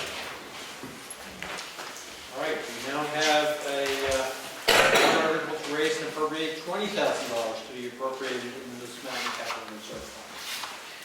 further discussion?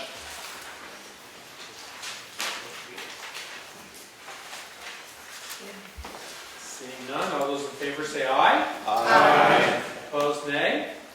Nay. So the motion passes.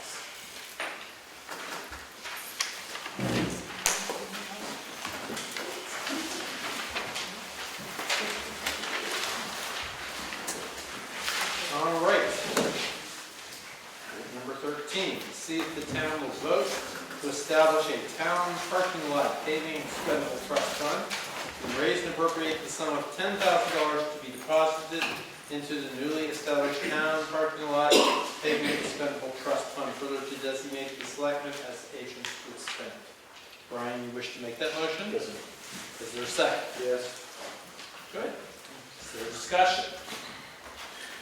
Here. Algonquin Lyford Road. I assume that this $10,000 was an estimate.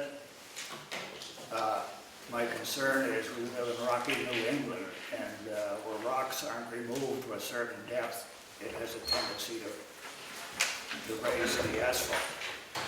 That 10,000 is to establish the fund. To the extent of how much parking lot we pave will dictate how high the number would ultimately go. We have rough estimates. If we do the whole parking lot, all the way around, back sides, it could be upwards of $40,000. If we were to just do the front and sides, it'd be roughly half of that. But how deep are they going to estimate? We haven't been into the details of that. We would have to go and see what kind of molds we would need to get excavated and then filled. I would compare Lyford Road, when they did that many years ago. They went pretty deep, took the rocks out. They're in my yard, by the way. And it's held up very well in comparison to driving up the Clark Road nowadays. So, the rocks look removed. Right. Yes, we have 2 large piles of gravel out here that we've already paid for, that were to do the parking lot and see how it did. I think that this motion is premature.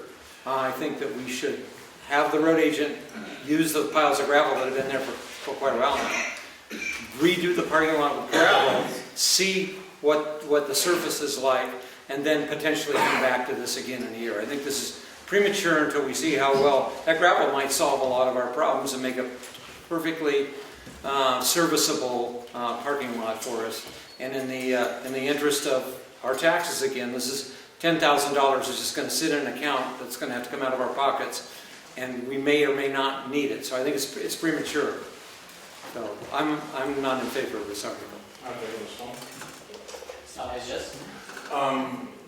To your point, Frank, this parking lot was gravel when we were originally there. Now last year we were embarrassingly during voting, people getting stuck in the mud.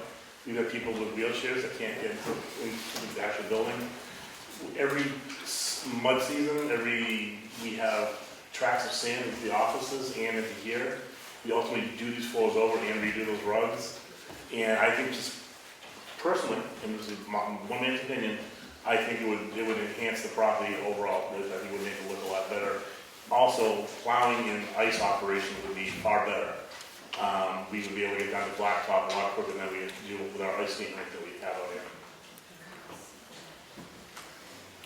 Okay. Any further discussion?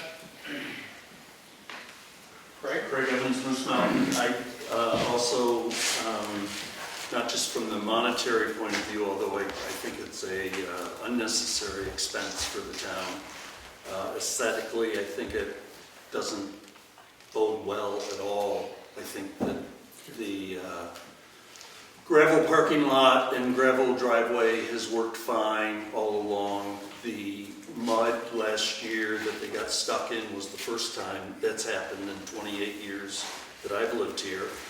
And it's as simple as having the road agent maintain the gravel driveway and the gravel parking lot just like he would a gravel road. A well-maintained gravel road, according to the road agent from Sandwich, New Hampshire, is roughly half the cost of a paved road. And to put pavement down for a parking lot that gets used a few times a year in terms of the whole thing is just a terrific waste of money, and I think it'll make the whole, the townhouse particularly, look like Walmart's. Walmart, with a big parking lot. And then you can put stripes for where people are supposed to park. I don't oppose a gravel parking lot, I agree with Fred. Okay. Martha? Years ago, we voted not to have a paved parking lot because of the character of the townhouses, just as and I am opposed to paving. And I think that's the issue, not the issue of how much it costs to pave it. Okay. I don't want it, it's a waste of money, I agree. I don't think a past generation of voters can bind the current generation of voters, but I do understand that was the feeling at this time. Anybody else wish to speak before I recognize Diane again? Over here, and then I'll take that. Maybe an alternative to the paved parking lot might be some form of pavers for a walkway, you know, so people in wheelchairs can get through. If there is a problem, it might be an alternative. Just a suggestion. Okay. Raise your hand up. Anybody who's against this should have to try and push a wheelchair through this mud bog over here to our handicap access when we're having a town meeting or a meeting in November. It's virtually impossible. It's the reason my wife is not here tonight. Yeah. I'm sorry if I missed it. Was there a number floated for the total overall cost The total overall cost is what? for the parking lot? I believe there was a number floated with the second. The entire parking lot, there was a rough estimate of $40,000. Thank you. Here?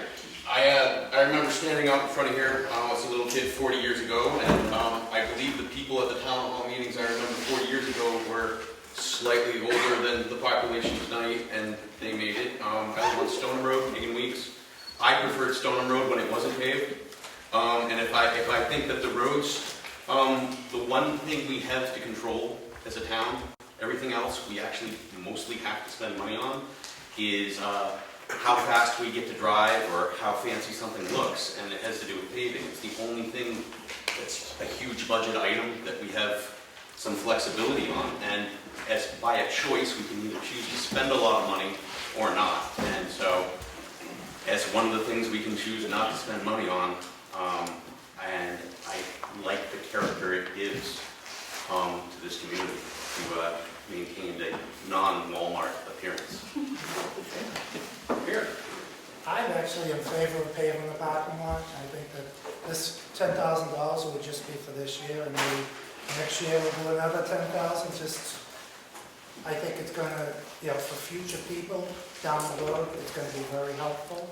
I think that especially wheelchair-bound people, and I don't know how the Americans with Disabilities Act and all that stuff, we can get away with not having it accessed that way. Good. Wheelchair access, which has been brought up as a good point. Could we put an apron out by the ramp this year and see how that works out? Theoretically, that would be a possibility, yes. I'm not weighing in one way or another on pavement, but if we do need improvement, we will need funds if we're putting in pavers or whatever else. I'm not saying we should do it this year. This is a tight year, our taxes are going up, but I think it is something we should revisit as a community because we do want to be able to get people in wheelchairs and walkers and whatnot, which hopefully I won't have them for a couple decades, but so that we can get people in. I don't know, once again, I don't know that this is the year to be doing it, but I would recommend maybe revisiting it as a town parking lot improvement fund, not pavement fund. And then lots of things could be explored that way.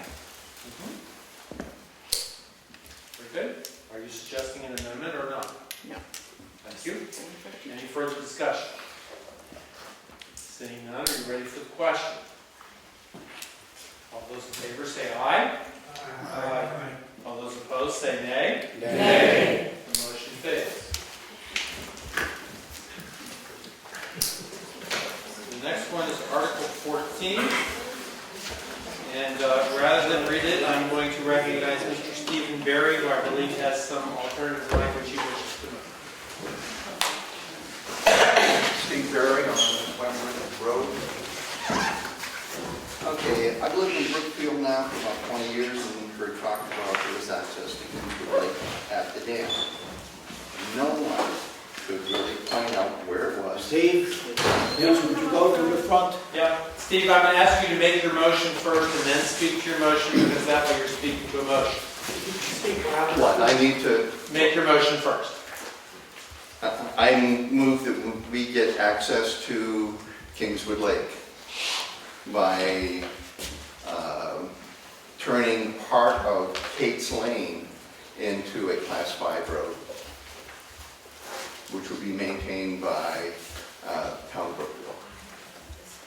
Did you wish to move the language that's in the warrant, or did you have changed the language? So I should go ahead and just read it? Yes, that's what I'm asking you to do. Okay. First time I've done this, sorry. And if I squeak along the way, bear with me. The moderator is here to assist.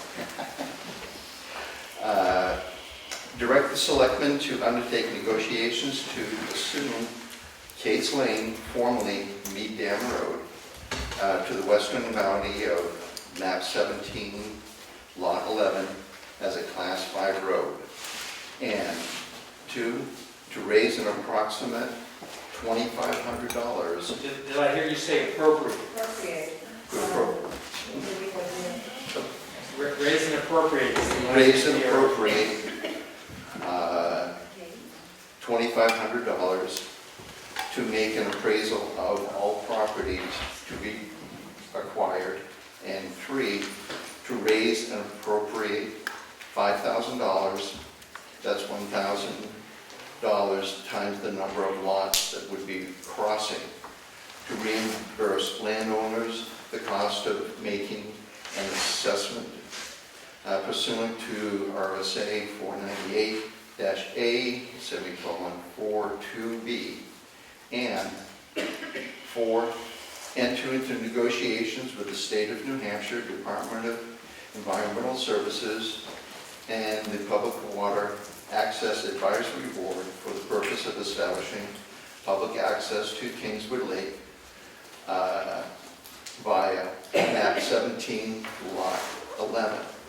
And five, direct the selectmen to place a warrant article on the 2021 town warrant to either acquire the property voluntarily or pursuant to RSA 498A, semicolon 43.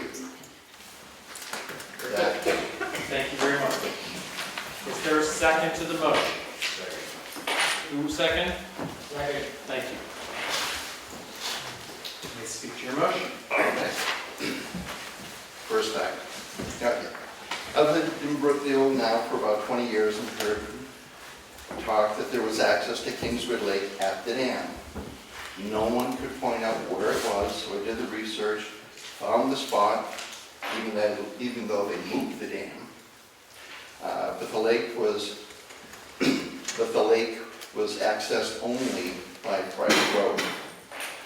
So I chanced it and got a canoe onto the lake.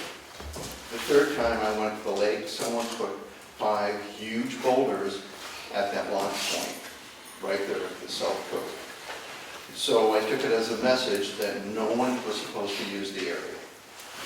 And the road was a private road. I'm trying to be law-abiding.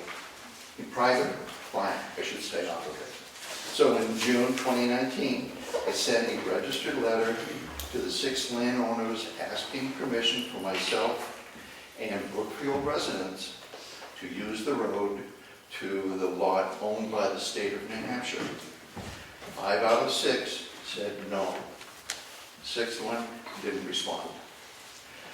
I'm trying to find a lawful and respectful way to gain access to the property owned by the state of New Hampshire. Thus, the warrant article. State of New Hampshire owns 5 properties on Kingswood Lake. One's an island, so that doesn't really count. Technically, there is no public access to the lake. State of New Hampshire law states that any lake over 10 acres must have public access. Kingswood Lake is 247 acres.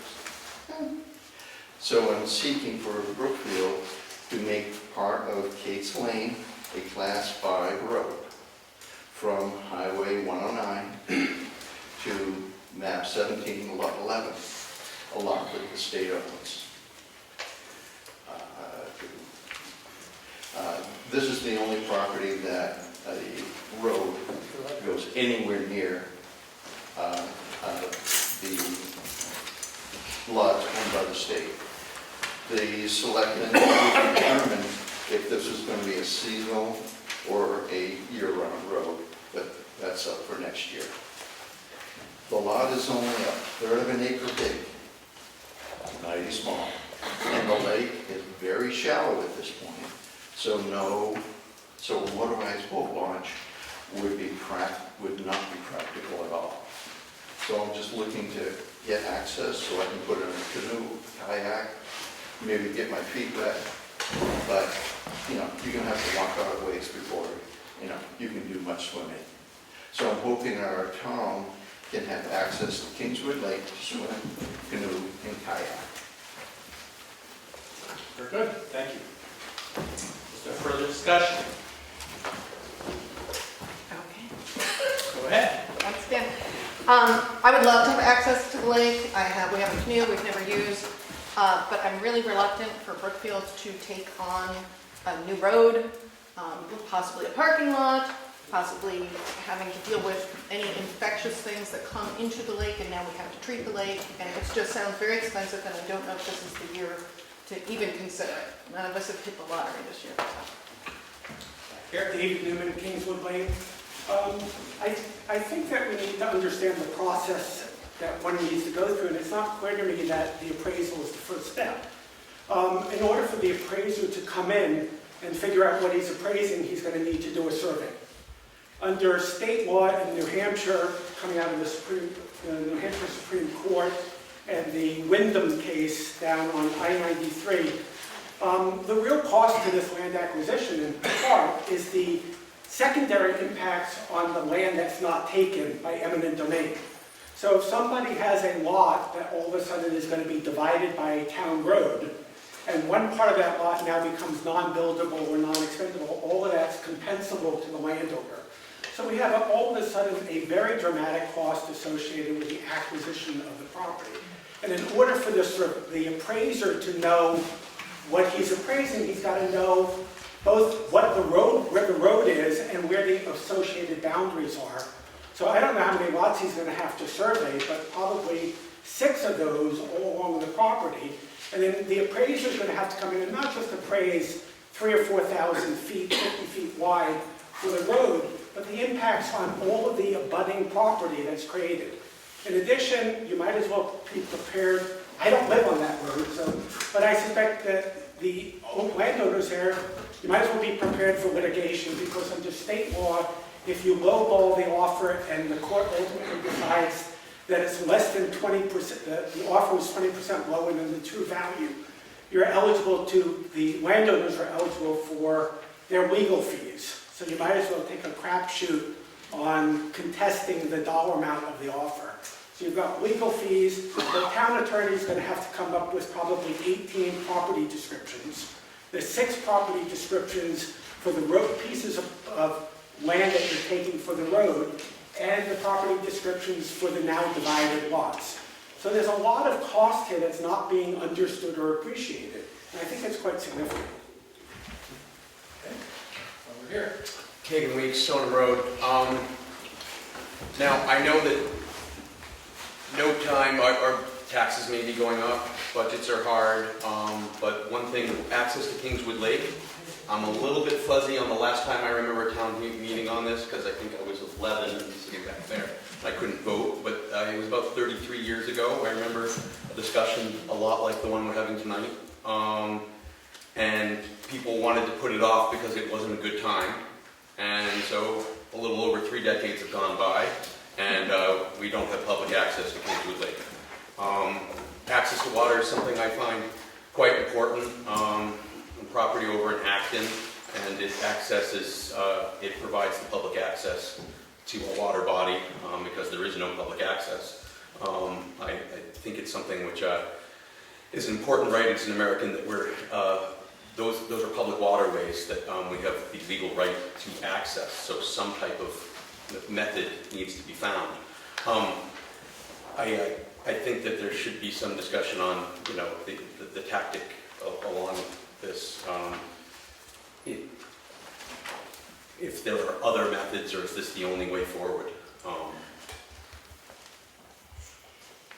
My recollection is we had a warrant article probably 5 years ago to purchase a lot on Kingswood Lake. Does anybody else recall that? Maybe it was 10 years ago. Time flies. It was on the backside. So yes, of course, there are other ways to accomplish them.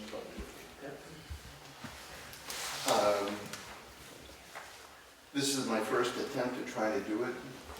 If you look around the lake, it's private all the way around. There is no public access. The road itself, according to our hard road to travel, says New Hampshire publication, it can be a Class 5 road, can be a one-lane dirt road. So, we don't have to make it huge. The lot plan for that division was 25 feet right away, going all the way into lot 11. That is what we're looking at. We've asked in previous years for, can we get into the lake and do anything? And the residents of the lake said, no. They've not come up with anything that, to help us out so we can get access to it. And with lot 11, it's great because you're not going to be putting in a motorboat there. There's no way that you could do it. So we're looking at canoes and kayaks. So we're trying to get any way to do it. As you brought up, it's been many years that people have tried to get into Kingswood Lake, and everything's been placed a lot of, if you look at the, was it 2020 master plan, that was the number 2 item that everyone wanted. You got to have access to Kingswood Lake. How are you going to do it? Are we going to buy property and bring it in that way? Or are we going to try to, make one road so we can do it, or ask permission for, the town folk to use the road? But that came up as a negative. So this is one avenue which is legal, and I'm just trying to stay on the law side of things. Mr. Zachary next. One comment. The town is responsible to maintain Class 5 roads and get emergency vehicles down there. So it may be one lane. I live on Case Lane, not part of this, but I live on Case Lane. You could argue. He's about 4 lots beyond it. You could argue that all our other dirt roads in town are 15 feet wide. This would be the only one that maybe is 10 feet wide. And people might ask why the town is treating that road that went through differently than our other roads. The right-of-way is 25 feet on the... If the town acquires it, it's going to be 50 feet. It's not necessary because it's an existing road. Our town, Point of order, please. Just a question for the moderator. Should Selectman Zachary recuse himself since he's on that road? He's not in the butter, but I believe he's affected by this, so I will respect his decision as to whether he should recuse himself or not. He's clearly a taxpayer in the town and affected by whether we decide to spend money or not. Over here, you're next. Diane, you're down the list. Dusty Lavender on Woodworth Road. I think, since I've lived here almost 20 years, I've heard a lot of people talk about wanting to have access to Kingswood Lake, and that would certainly be nice. But it's not as if we don't have other lakes in the area. There's a lot of lakes in the area, and if you want to put your kayak, canoe in the lake, there's a place to do that. This is nice because it's in town, but it's private property around there. So if I'm reading this correctly, we're going to do an assessment and hopefully make an offer to the happy and willing landowners to purchase this land. But if they're not happy, and if they're not willing, I'm assuming that RSA 498A:43 talks about taking the land by eminent domain. Am I reading that correctly? And I guess my feeling about that, is, probably sets off crazy things in my head about my own property. But, I think about eminent domain as sort of a last resort. And it's if you need to put in a sewage treatment plant, if you need to put an interstate highway through, if you need to put in a grade school, things that are not wants, but are needs, really needs for a town. That eminent domain is, the last resort. And while I appreciate people wanting to put the kayak and the leather in the canoe, the idea of using eminent domain to take somebody's property and impact their quality of life on that lake, take some of their property, diminution of property value. I just don't think it passes the sin test. I mean, and that's a personal opinion, but I have some issues with that. So. Okay, over here. I'd just like to comment with what the speaker was just saying there, I'm sorry. On Eaton Drive, up until several years ago, it was more or less just one house that was there that is a town-maintained road, which is plowed pretty much for a private residence. Now there's two houses there, but I kind of disagree with the fact that if it's a class 5 road, the town has to, maintain it. You think that's a problem. Eaton Drive, once again, was pretty much a private residence that we paid to have plowed. Over here. Not to throw a wrench in the wheel here, but if the state land is not accessible at all, the lake basically is a private lake. So if people are concerned about paying taxes, then why not put the tax burden on the private lake owners? Oh, it's already there. Sorry. I apologize to I know the people on the lake, but if it's an issue that the town can't get to the lake and we're paying for the lake, and we're all concerned about taxes, then what is that about? And how much of that revenue do we pay for taxes just for the lake if you were to, break it out? I can't answer your question. I don't think the warrant article discusses reassessing the properties. Back here, you've already spoken. Yeah. So many people haven't spoken yet. Mr. Nelson, and then over here. Bill Nelson, Lightford Road. I just have a question. How many cars could be parked at that location? Do you have any idea? If I could ask. You may. I'm guessing maybe 4. Follow-up? Go ahead. So if 4 residents who lived on the lake parked their cars in those 4 spots, I'm not saying they would do that, but if they just left their car there, then the public would have no place to park. I think we should have access, but I don't think this is going to work because there's such a small space to park cars that people could just park a car there, leave it, and nobody else would be able to get there, or anybody could park there, leave it there for a month. Okay, over here next. My question is, if this all took place and you open that up to, is it going to be public access or is it going to be strictly for residents of the town? The state of New Hampshire has made it clear that anything that becomes public access is to any resident of the state. And if that's the case, then there'll be signs out there that people will, from all over the state, they come up, hey, we got a lake here, let's go down and check it out. You're going to have a parking problem down there, still won't quit. I mean, it's ridiculous to even think about. Peter Holland again. Conversely, if there is public access to the lake, I assume our taxes go down. Right? I mean, we pay a large percentage of the taxes to the town. So if now's, and as somebody just brought up, well, you know, maybe we should tax those people more or whatever.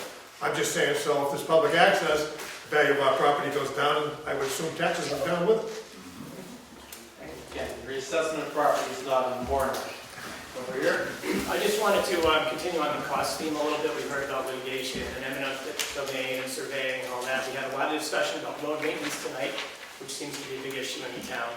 But what about creating a boat ramp, parking, bathrooms, Wakefield Police Patrol, public access with potential drug use, trash? I'm just wondering what happens with that cost as that balloons. If there's any estimates around that. I don't believe that the warrant article addresses any of those issues. Next comment. People that I haven't recognized once first, okay? Because you've spoken before. You have not spoken. Aaron Donnelly, Lyford Road. When did Mead Dam Road become Kate Lane? Does anyone know the answer to the question? How long? 5-ish. And was Mead Dam Road public or private? Private. It was always private? Okay. They renamed a number of streets in town. Okay. It's something to do with 911. Over here next. So this has been a bone contingent for like a long time, no access to that lake. The state's made it pretty clear, any lake over 10 acres required to have a public area. They made it pretty clear they own property on that lake.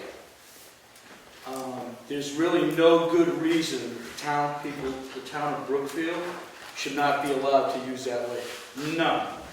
And everybody in this town has shoved it under the carpet, didn't want to pay for it, didn't want nothing to do with it. And, you know, these lakes are here for everybody to use, all of us. The people that live around it, the people that live in town. For whatever reason, to go fishing, to go canoeing, to go kayaking, to go sightseeing on it. It's not a private lake. It's never been a private lake. They've tried to make it a private lake on their own, the people that live around it, and it's not a private lake. And access should be put together and put on that lake. And by all rights, there should be access to that lake to people in town. And it's too bad there isn't. It's going to happen one day. It will happen. And people are just going to keep pushing this thing aside until it comes down to a legal matter. So I think we ought to start looking into it and figuring out how we're going to do it. And yeah, somebody might build a Walmart on the lake. I mean, that could happen. But I don't think anybody's going to build a Walmart on the lake. People just want to get access so they can go out and enjoy that lake. I'm going to ask people who have not spoken to raise their hands and not people who've already spoken once, because I'm getting confused here. And once everybody's spoken, then I'll ask for people who started spoken again. Mr. Camo. Thank you. Ed Camo, 212 Stone Road, being your humble state representative. If the state requires that you have access, that the people have access to that lake, then I believe they should bear the cost and responsibility to get a passage through there. And I don't even, if anybody even mentions eminent domain, I'm walking the other way. I don't agree with that. The state should find a way to do it. It may take legislation. It may take an appropriation. That's another way of going about construction. We should do it. Because it's a good idea and it has to happen because the state law says you have to have access. You should have it. But the costs are there. I mean, this could really cost us a lot of money together. And the school is a whole other issue. We're paying enough money in taxes. That's my opinion. Over here. So Ed was kind enough to make half my argument. The other half of my argument is that we should, just because there's a state law that says that public should have access, and the lake is in town, doesn't mean that it's the town's responsibility to provide that access. Our state constitution says that the state cannot have any unfunded mandates that they place on the towns. And so it's explicitly the state's responsibility to do that, to at least fund it, right? They can't cause us to have to fund it. So I would think that I'm going to vote against this. And I think that, but I'm not opposed to the idea. I appreciate your working on this, right? But I think it's really, we should be turning to our state representatives to fix this through the state. The state has the law that says we should have access. They should provide the access. How many years have we been discussing Lake Sunapee down there in Concord? if it's okay if I speak, there is a water access board that meets down in Concord also that discusses all the accesses to all the lake, and I don't know if you went that route yet. I know that you have spoken to the water access. No, yeah. You've already spoken, so I want people who haven't spoken yet to raise their hands, because I'm getting confused as to who hasn't spoken. You've not spoken. No, I was just wondering if I could. Who are you? I'm Jane, and I live on Lyford Road. And I was just wondering if we could call the question, because I think it's pretty clear everybody's already made up their mind. Well, we'll state that we're going to make sure everybody gets a chance to say their piece before we call the question, but getting pretty close. I agree with you there. Right, I'd like to call Okay. it. All right.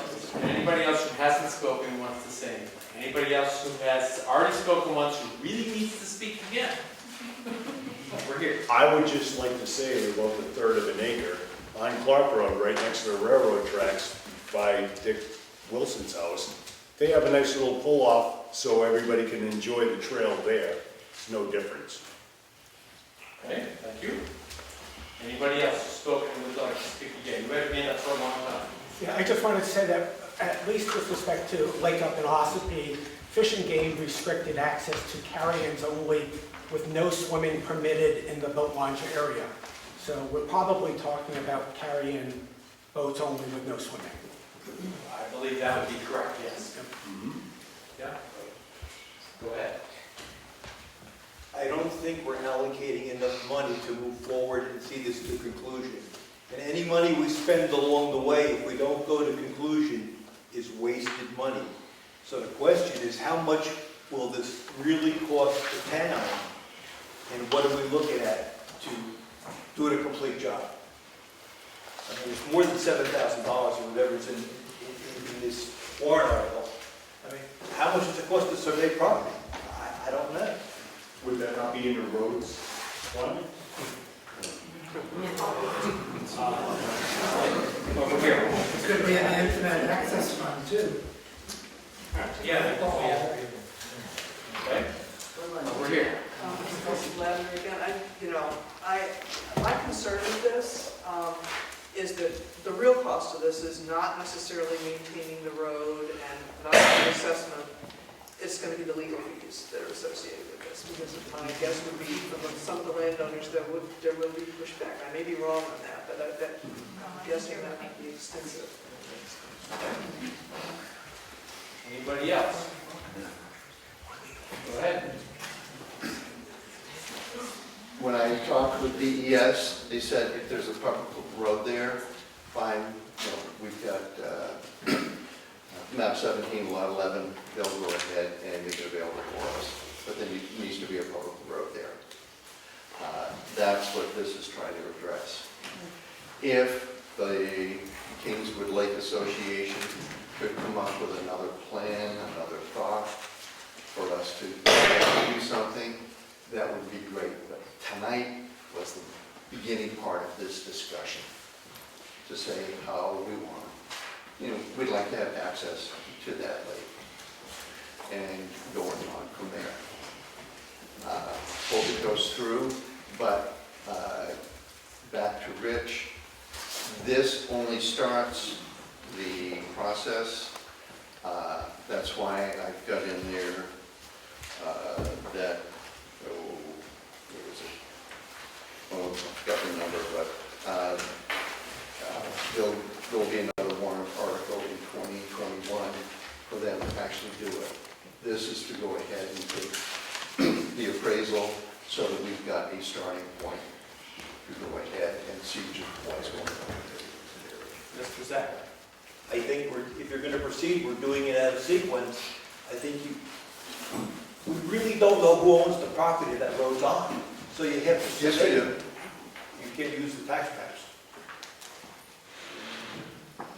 You get to survey, my opinion, maybe the board's opinion, first step is to survey the property so you can define what we're talking about. Then you can have an appraisal done. That's my feedback. We're out of sequence. What are you going to appraise? The right-of-way from the original plan the subdivision plan that was put in. Back here, we have someone who hasn't spoken yet. My name is Catherine Gehring, 5 Holland Lane.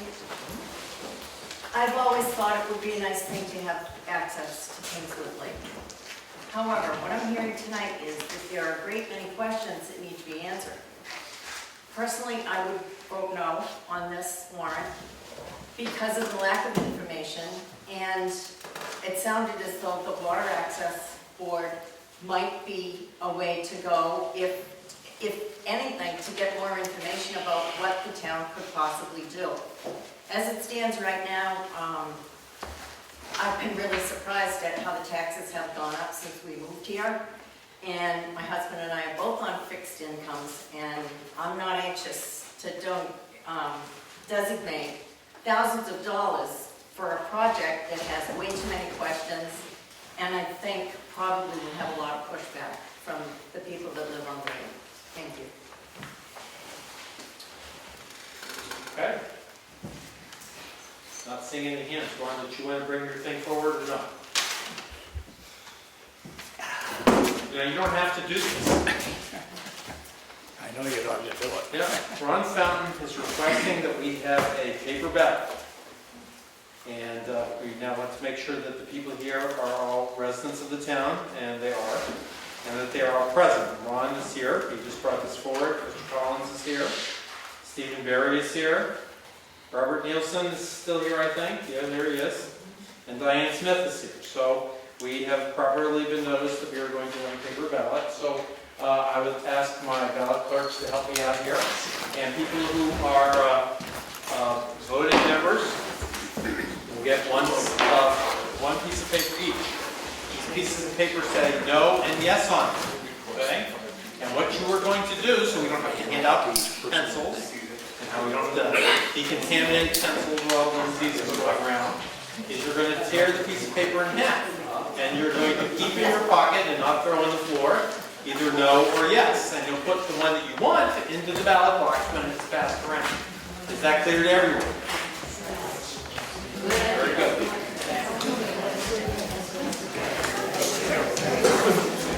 And I will remind you, if you are not a voter in the town, do not take a ballot because it has a misdemeanor.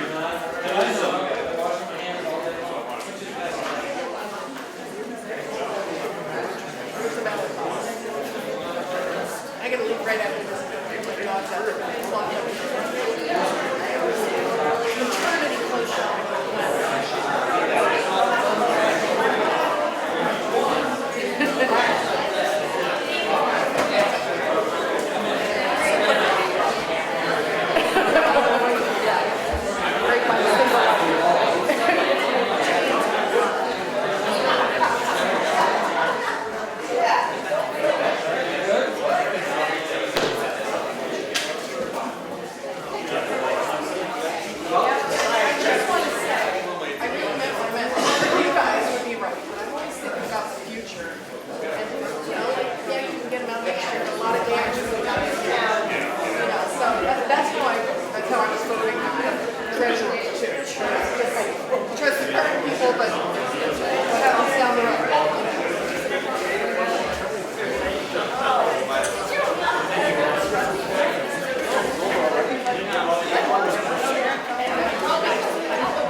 the opportunity to vote. Are my ballot clerks happy with our talking about the budget while you count the votes? Okay. Or would you like us to take a recess? No, I'm okay. Okay? They're pretty good at watching each other. They're good at rivals in the sense for a long time. All right, very good. We will announce the vote when it comes forward.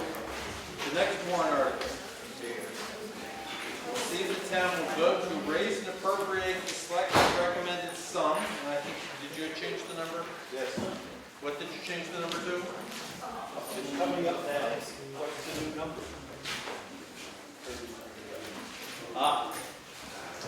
Thank you, Mary Lou. I could not run this meeting without my good helpers. Hold on.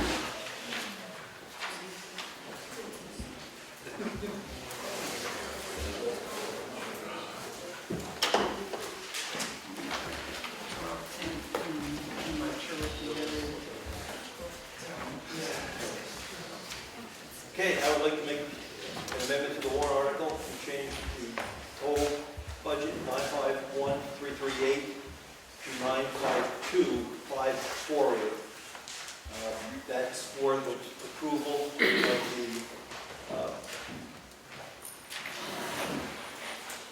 restoration of the book. That will be Warrant Article 10. Previously adopted, all right.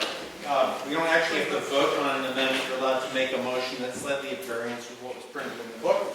And my understanding is that the motion that you're making is to see if the town will vote to raise and appropriate the selectmen's recommended sum of $952,548 for the town operating budget. Said sum does not include special or individual articles addressed in the warrant, with the exception of warrant Article 10, which is included. Is that correct? That's correct. Is there a second to the motion? Thank you. We will now discuss the budget.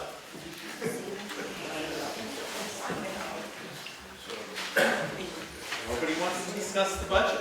I've never been to a town meeting where nobody wants to discuss the budget.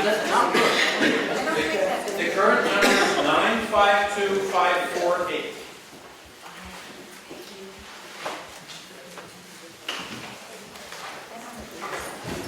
Diane?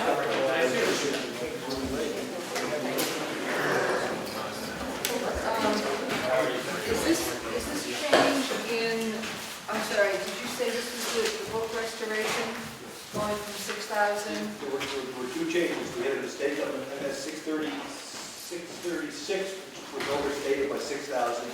That came out, and we added in the book restoration.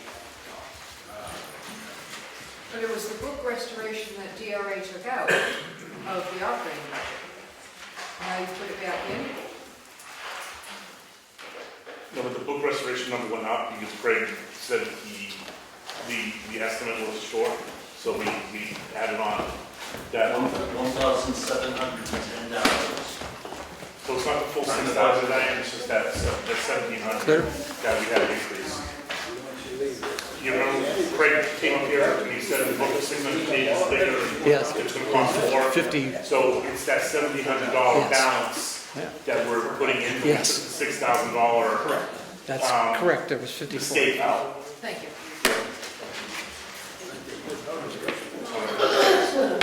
I'm now going to announce the written ballot. There were 15 yes votes and 54 no votes, so the petition warrant article fails.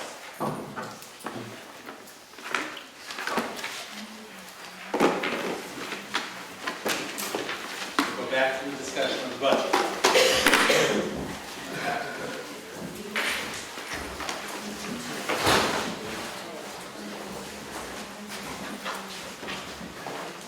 Any further discussion on the budget? Are you ready for the question? Yes. All those in favor say aye. Aye. Opposed say nay. Wow, this is interesting meeting. That warrant article passes. Is there any other business to come before this town meeting? Mr. Evans? Is an announcement appropriate, a brief announcement? It very appropriate. Okay, the cemetery trustees, you may have noticed, we have a poster board back here with some informational handouts. We're looking to revive the volunteer care of the 40 private graveyards in town that have no care, basically, other than the volunteers that are currently working on them. We're trying to solicit new people. There's a sign-up sheet and there's an informational sheet. I'm the chair of the cemetery trustees. My name and phone number and email are on it.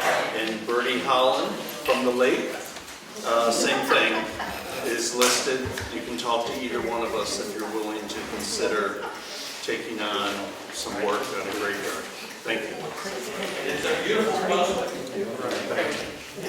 Anything else to come before the meeting? Yes? The board of selectmen meet twice a month on Tuesdays at 6:30. I see the same faces there every week. It's only a handful.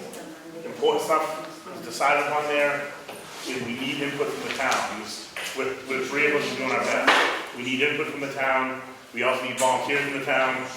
And yeah, I get that there's certain faces there that are going to say, yeah, we're there because we don't trust you, or whatever. But if you don't trust us, come there, prove us wrong. Come there, help us out, to make better decisions, and we want your input. That's what, and it's just the same faces. I see Fred here at Board of Selectmen meeting than most other people. So, where there's a will, there's a way, so. Go ahead. The largest part of our tax bill is the school. Like it or not, watch the films. There's no one there. The parents show up to watch the presentation they have in the beginning. They walk out the door. It's me and the news reporter. No one is there to exhibit any influence or anything about the budget. At least if people showed up, at least everyone would understand more what the school's going through, because there are problems in the school and there are good things happening in the school. We have to start influencing our elected officials in those meetings. So I just ask you, not only the selectmen's meetings, because they work hard trying to keep the budget, but they're trying to, pare down very small amounts of money compared to the $54 million budget of the school. So it's very important to go to those meetings, and they're at 7 o'clock. They rotate their meetings. The last one was in Ossipee. And again, they had their presentation, and the parents left, and there was like 2 people left from Ossipee. Nobody showed up. So we really need to do that. Thank you. Same thing, the planning board, the CBA, cemetery commission, on and on, all our boards, agriculture commission, nobody's there. Nobody's ever there. Please come. Also, someone told me there's a lot of fresh maple syrup being made up on Moose Mountain. The town seal is doing well. That's why the bridge is broken. Yeah. Have a good day. Diane? Thank you, Brian, for that invitation, and you're saying that you want to hear from us at your selectmen's meetings. As you know, I used to be a fixture. I stopped this year for a variety of reasons. But when I did come to 2 meetings this year, I was surprised to find that the public comment period at the end of the meeting has disappeared. And I was hoping that you would consider reinstituting that. Thank you. Okay. Anything else to come before the meeting? Okay. I request the moderator to remind people to turn their phones back on. I don't recall that I ever told them to turn them off, but certainly they can turn their phones back on. That makes good sense. Anything else? In that case, I will declare this meeting adjourned. Thank you very much. One election, please come to Ginny's office Monday or Tuesday to get sworn in.